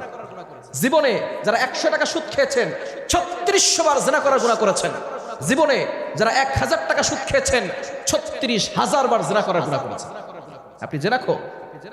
অনেক মাতবর আছেন এখানে বৈশা রয়েছেন, অনেক সময় মামলা করেন, সালিশ করেন, বিচার করে, আছে না নাই? কেউ যদি বিবাহ করার পরে পরকিয়া কইরা ধরা খায়, তাহলে তারে জুতার মালা পরায়া দেন। কিন্তু যেই বেটায় সুদ খাইলো, ও তো 36 বার জিনা করছে। 1 টাকা খাইলে 36 বার। শুধু তাই নয়, আরো ভয়ঙ্কর হাদিস, আর রিবা সাবউনা জুসআ, সুদের 70টি শাখা। আইসারাহা আইয়ানকিহার রাজুল উম্মা, সর্বনিম্ন শাখা হলো আপন মায়ের সাথে জিনা করার গুনাহ। বলেন নাউজুবিল্লাহ। ও নেতা, ও মাতবর, তুমি তো বিবাহ করার পরে পরকিয়া করলে তাকে জুতার মালা পরাইছো, কিন্তু যে সুদ খাইছে, 1 টাকা খাইলে 36 বার জিনা করছে, আপন মায়ের সাথে জিনা করার গুনাহ করেছে, তাকে কয়দিন জুতা দিয়া পিটাইছো। তোমার এই বিচার আল্লাহর কাঠগড়ায় তোমাকে জবাবদিহি করতে হবে, ঠিক কি না? বিচার ভালো করে করেন। যারা সুদের কারবার করে তাদেরকে পিটায়া এলাকা থেকে বাইর করেন নাই কেন? আমাদের সমাজে কিছু প্রস্টিটিউট নারী আছে যারা নিজের দেহকে বিক্রি করে খায়, এরকম কিছু নারী আছে না নাই? অনেকে মনে করছে, হুজুর আজকে কি ওয়াশ করতেছেন নাকি? আজকে ওয়াশ করবো না, ওয়াশ করবো, ঠিক কি না? ওয়াশ তো বহুত হয়েছে, আজকে ওয়াশ করতে হবে। আমাদের সমাজে কিছু প্রস্টিটিউট নারী আছে যাদেরকে দেখলে আমরা থুতু নিক্ষেপ করি, ঠিক কিনা? বলি তোমার মতো হতভাগার কপাল পোড়া কে আছে, তুমি তোমার দেহকে বিক্রি করে খাও। সেই মহিলা অভাবের কারণে খায়, স্বভাবের কারণে খায় না। যে সুদ খায় স্বভাবের কারণে খায়। 1 টাকা খেলে 36 বার জেনা করে, আপন মায়ের সাথে জেনা করার গুনাহ করে। সুতরাং বেশ্যা নারীর মুখে যদি থুতু দেওয়া হয়, যে ব্যক্তি সুদ খায় তার মুখে জুতা পিটা করা দরকার। এজন্য খবরদার, সুদ খাবেন না, ঘুষ খাবেন না। অনেকে বলে হুজুর আমার ছেলেটা কথা শোনে না, আমার ছেলেটা খালি বেয়াদবি করে। ভালো করে বুঝেন, সুদ খাওয়া হারাম, ঘুষ খাওয়া হারাম। অন্যায়ভাবে মানুষের মাল আত্মসাৎ করা হালাল নাকি হারাম? এক্সাম্পল দিলে সুন্দর বুঝতে পারবেন। আমরা 1 গ্লাস দুধ খেলে এই দুধটা শরীরে যাবে, হাতে শক্তি হবে, পায়ে শক্তি হবে, ঠিক কিনা? এই দুধটা খাওয়ার পরে এই দুধ থেকে রক্ত হবে, রক্ত থেকে বীর্য হবে, বীর্য থেকে সন্তান হয়। যদি আপনি ওই দুধটা হারাম টাকার খান, ভালো করে বুঝেন, হারাম টাকার দুধ খাওয়ার পরে ওই দুধ থেকে রক্ত হবে, রক্ত থেকে বীর্য হবে, ওই বীর্য থেকে যে সন্তান হবে সেটা কি হারাম সন্তান, হালাল সন্তান নাকি হারাম সন্তান? রক্ত হবে হারাম, রক্ত থেকে যে বীর্য হবে, বীর্য হবে হারাম, ওই বীর্য থেকে যে সন্তান হবে ওটা হালাল জাদা না, ওটা হলো হারাম জাদা, ঠিক কি না? হারাম খেয়ে সন্তান বানাইবেন আর বলবেন হুজুর পোলা তো আমার কথা শুনে না। ওই হারাম টাকা দিয়ে সন্তান তৈরি করলে ওই সন্তান কখনো কথা শুনবে? এজন্য খবরদার, সন্তানকে যদি ভালো বানাতে চান নিজে আগে ভালো হন। হওয়ার দরকার আছে না নাই? কি বলেন, আছে না নাই? এজন্য মুনকার অসৎ কাজ থেকে আমাদেরকে দূরে সরে আসতে হবে। পারবো তো ইনশাআল্লাহ? ওয়াল বাগি, সীমা লঙ্ঘন করা যাবে না। আল্লাহ তাআলার যে বিধানগুলো আছে এগুলো পরিপূর্ণভাবে মানতে হবে। সীমা লঙ্ঘন করবে যারা জাহান্নামে যাবে তারা। এজন্য এই 3টি নিষেধ আমাদের পালন করার দরকার আছে না নাই? এগুলো আপনার সন্তান জানবে যদি সন্তান ধর্মীয় শিক্ষায় শিক্ষিত হয়, সন্তান কোরআনের শিক্ষায় শিক্ষিত হয়। সন্তানকে ধর্মীয় শিক্ষা দেওয়ার দরকার আছে না নাই? অল্প সময়ের ভিতরে শেষ করবে ইনশাআল্লাহ। কষ্ট হচ্ছে? আর 10 মিনিট সময় দেওয়া যাবে না ইনশাআল্লাহ? অল্প সময়ের ভিতরে শেষ করে দিব। কোরআন আমরা অনেকেই পড়তে জানি না। অনেক বাবাজিরা আছেন দাড়িগুলো পেকে গিয়েছে, চুলগুলো সাদা হয়ে গিয়েছে, বলে হুজুর কোরআন পড়তে পারি না, নামাজ পড়তে জানি না, আছে না নাই? আবার অনেকে বলে বাপ মা শিখায় নাই। বাপ মা তো আপনাকে অনেক কিছু শিখায় নাই। কিভাবে আপনি ব্যবসা করবেন, কিভাবে সন্তানদেরকে লালন পালন করবেন সবকিছু আপনি জানেন, কিন্তু কোরআন পড়তে জানেন না, নামাজ পড়তে জানেন না। আল্লাহর কাঠগড়ায় কিন্তু আপনাকে জবাবদিহি করতে হবে, ঠিক কিনা? এজন্য নিজেও কোরআন শিখবেন, সন্তানদেরকে কোরআন পড়া শিখাবেন। করা যাবে তো ইনশাআল্লাহ? সন্তানদেরকে ধর্মীয় শিক্ষা দেওয়ার দরকার আছে না নাই? সন্তানদেরকে কোরআনের শিক্ষা দিবেন, ধর্মীয় শিক্ষা দিবেন। আপনার সন্তান যাতে করে হালাল হারাম জানে, পাক নাপাক থেকে বাঁচে, এগুলো শিক্ষা দেওয়ার দরকার আছে না নাই? যারা অভিভাবক আছেন ভালো করে শুনেন। সূরাতুর রহমান 27 নম্বর পারা 10 নম্বর পৃষ্ঠা 10 নম্বর একটি সূরা রয়েছে সূরাতুর রহমান। এই সূরা আল্লাহ তাআলা তার পরিচয় দিয়েছেন। আল্লাহ বলছেন আর রহমান আল্লামাল কোরআন খলাকাল ইনসান। রহমান হলেন তিনি, কোরআন শিখিয়েছেন যিনি। এরপরে বলছেন খলাকাল ইনসান, মানুষ সৃষ্টি করেছেন যিনি। বলেন তো আগে আমরা কোরআন শিখি নাকি আগে দুনিয়াতে আসি? কষ্ট হচ্ছে? কোরআন শিখি নাকি আগে দুনিয়াতে আসি? দুনিয়াতে আসি তারপর কোরআন শিখি, ঠিক কিনা? তো আল্লাহ এভাবে বলতে পারতেন আর রহমান খলাকাল ইনসান, রহমান হলেন তিনি, মানুষ সৃষ্টি করেছেন যিনি। এরপরে বলতে পারতেন আল্লামাল কোরআন। না, আগে আল্লাহ কোরআনের কথা বলেছেন। আল্লাহ বুঝাতে চেয়েছেন মানুষ হতে হলে আগে কোরআনের শিক্ষা লাগবে। কোরআনের শিক্ষা ছাড়া কেউ কখনো আদর্শ মানুষ হতে পারে না, ঠিক কিনা? গরুর পেট থেকে বেরোলেই সেটা গরু হয়ে যায়, ছাগলের পেট থেকে বেরোলেই সেটা ছাগল হয়ে যায়, মহিষের পেট থেকে বেরোলেই সেটা মহিষ হয়ে যায়। মানুষের পেট থেকে বেরোলেই সেটা মানুষ হয় না, তাকে মানুষ বানাতে হয়, ঠিক কিনা? আমি ইন্ডিয়াতে গেছি প্রোগ্রামে, ত্রিপুরা থেকে কলকাতা যাব, বিমান ঢিলে হচ্ছে 30 মিনিট। তো এক ভদ্রলোক আমার পাশে এসে বসেছেন, উনি বলতেছেন হুজুর হোয়ার আর ইউ গোয়িং নাও, আপনি কোথায় যাবেন? আমি বলতেছি I am going to Kolkata, কলকাতায় যাব, কলকাতায় প্রোগ্রাম ছিল। উনি বলতেছেন হুজুর আর ইউ বেঙ্গলি? আমি বললাম ইয়েস আই এম বেঙ্গলি। তো উনি বলতেছেন ঠিক আছে তাহলে তো আমরা বাংলায় কথা বলতে পারি, আমিও বেঙ্গলি। আমি বললাম ঠিক আছে কোনো সমস্যা নাই, বলেন। কথা বলতে বলতে এক পর্যায়ে বিমানে উঠেছি, ভদ্রলোক আমার পাশেই বসেছেন।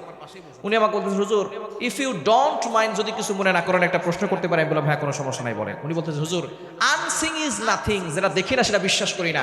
আপনারা তো আল্লাহকে দেখেন না, বিশ্বাস করেন কেন? আপনার সন্তানকে ডক্টর পড়াচ্ছেন, ইঞ্জিনিয়ার পড়াচ্ছেন, ইংলিশ মিডিয়ামে পড়াচ্ছেন, আমাদের কোনো আপত্তি নাই। আমি বলছি না আপনার সন্তানকে হাফেজ বানাতেই হবে, মুফতি বানাতেই হবে, নো। আমাদের ডক্টর দরকার, ইঞ্জিনিয়ার দরকার, পাইলট দরকার, সব কিছু আমাদের দরকার। তবে সন্তানকে আগে মুসলমান বানানোর দরকার আছে না নাই? ধর্মীয় শিক্ষায় শিক্ষিত করার দরকার আছে না নাই? এইরকম উল্টাপাল্টা প্রশ্ন করে আপনার সন্তানকে নাস্তিক বানায় ছাড়বে, গভীর ষড়যন্ত্র চলছে। তো ওনাকে দলিল দিয়ে কোনো লাভ নাই, কারণ উনি আল্লাহকেও মানে না, কোরআনকেও মানে না। তো এক পর্যায়ে ওনাকে যুক্তি দিয়ে দলিল দিতে হবে। তো যারা বিমান উঠেছেন তারা জানেন বিমান অনেক সময় টিফিন দেয়, অনেক সময় কেক দেয়, চকলেট দেয়, বার্গার দেয়। আমাদেরকে ওখানে স্যান্ডউইচ দিয়েছে। তো খাবারের একটা ঘেরান আছে না নাই? বললেন ঘেরান আছে না নাই? তো ভদ্রলোককে জিজ্ঞেস করলাম খাবারের ঘেরানটা কেমন? বলে ঘেরানটা খুব সুন্দর। আমি বললাম ঘেরানটা আমাকে দেখান। বুঝেন নাই? ঘেরান কি দেখা যায়? বাতাস হয়, বাতাস কি দেখা যায়? এই যে আমরা নিঃশ্বাস নিচ্ছি, অক্সিজেন নিচ্ছি, এটা কি দেখা যায়? পৃথিবীতে অনেক বিষয় এমন আছে দেখা যায় না, না দেখে বিশ্বাস করতে হয়, ঠিক কি না? ঠিক তদ্রুপভাবে আল্লাযীনা ইউমিনুনা বিল গায়ব, আল্লাহ হচ্ছেন অদৃশ্য, আল্লাহকে দেখা যায় না, আল্লাহকে না দেখে বিশ্বাস করেছি, এজন্য আমরা মুসলমান হয়েছি, ঠিক কি না? এজন্য সন্তানদেরকে কোরআন শেখানোর দরকার আছে না নাই? কোরআন শুধু ঘরে রাখলে হবে না, কোরআন নিজের জীবনে বাস্তবায়ন করতে হবে, সন্তানদেরকে শেখাতে হবে, কোরআন রাষ্ট্রে নিতে হবে। আমার মুসলমান বন্ধুগণ, আমরা অনেক বাংলাদেশ দেখেছি, আমরা সোনার বাংলাদেশ দেখেছি, আমরা নতুন বাংলাদেশ দেখেছি, আমরা সবুজ বাংলাদেশ দেখেছি, আমরা ডিজিটাল বাংলাদেশ দেখেছি। একটিবারের জন্য আমরা ইসলামের বাংলাদেশ দেখতে চাই, কোরআনের বাংলাদেশ দেখতে চাই। কারা কারা দিয়েছেন দুহাত তুলে আল্লাহকে দেখান।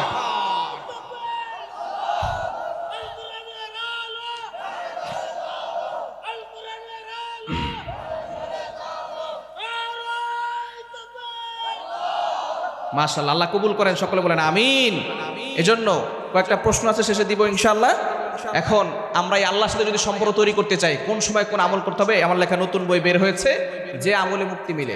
আপনি কোন সময় কোন আমল করবেন, কোন সময় কোন দোয়া করবেন, এগুলো আপনি এখানে পাবেন। অনেক সময় আমরা দোয়া করি কিন্তু কবুল হয় না। দোয়া কবুলের কিছু শর্ত আছে, কিছু আমল আছে, এক্সট্রা আমল, স্পেশাল আমল, এগুলো আপনি এখানে পাবেন। এমনকি ইসলামের আলোকে আপনার পরিবারকে কিভাবে সাজাবেন, এটা আপনি এখানে পাবেন। আদর্শ সন্তান গঠন করার জন্য কি কি পদ্ধতি রয়েছে, এটা আপনি এখানে পাবেন। এবং আমরা অনেকে নামাজের দোয়াগুলো পারি না, নামাজের দোয়াগুলো এখানে পাবেন। নামাজের সালাম ফেরানোর পরে কি কি দোয়া পড়তে হয়, সেগুলো আপনি এখানে পাবেন।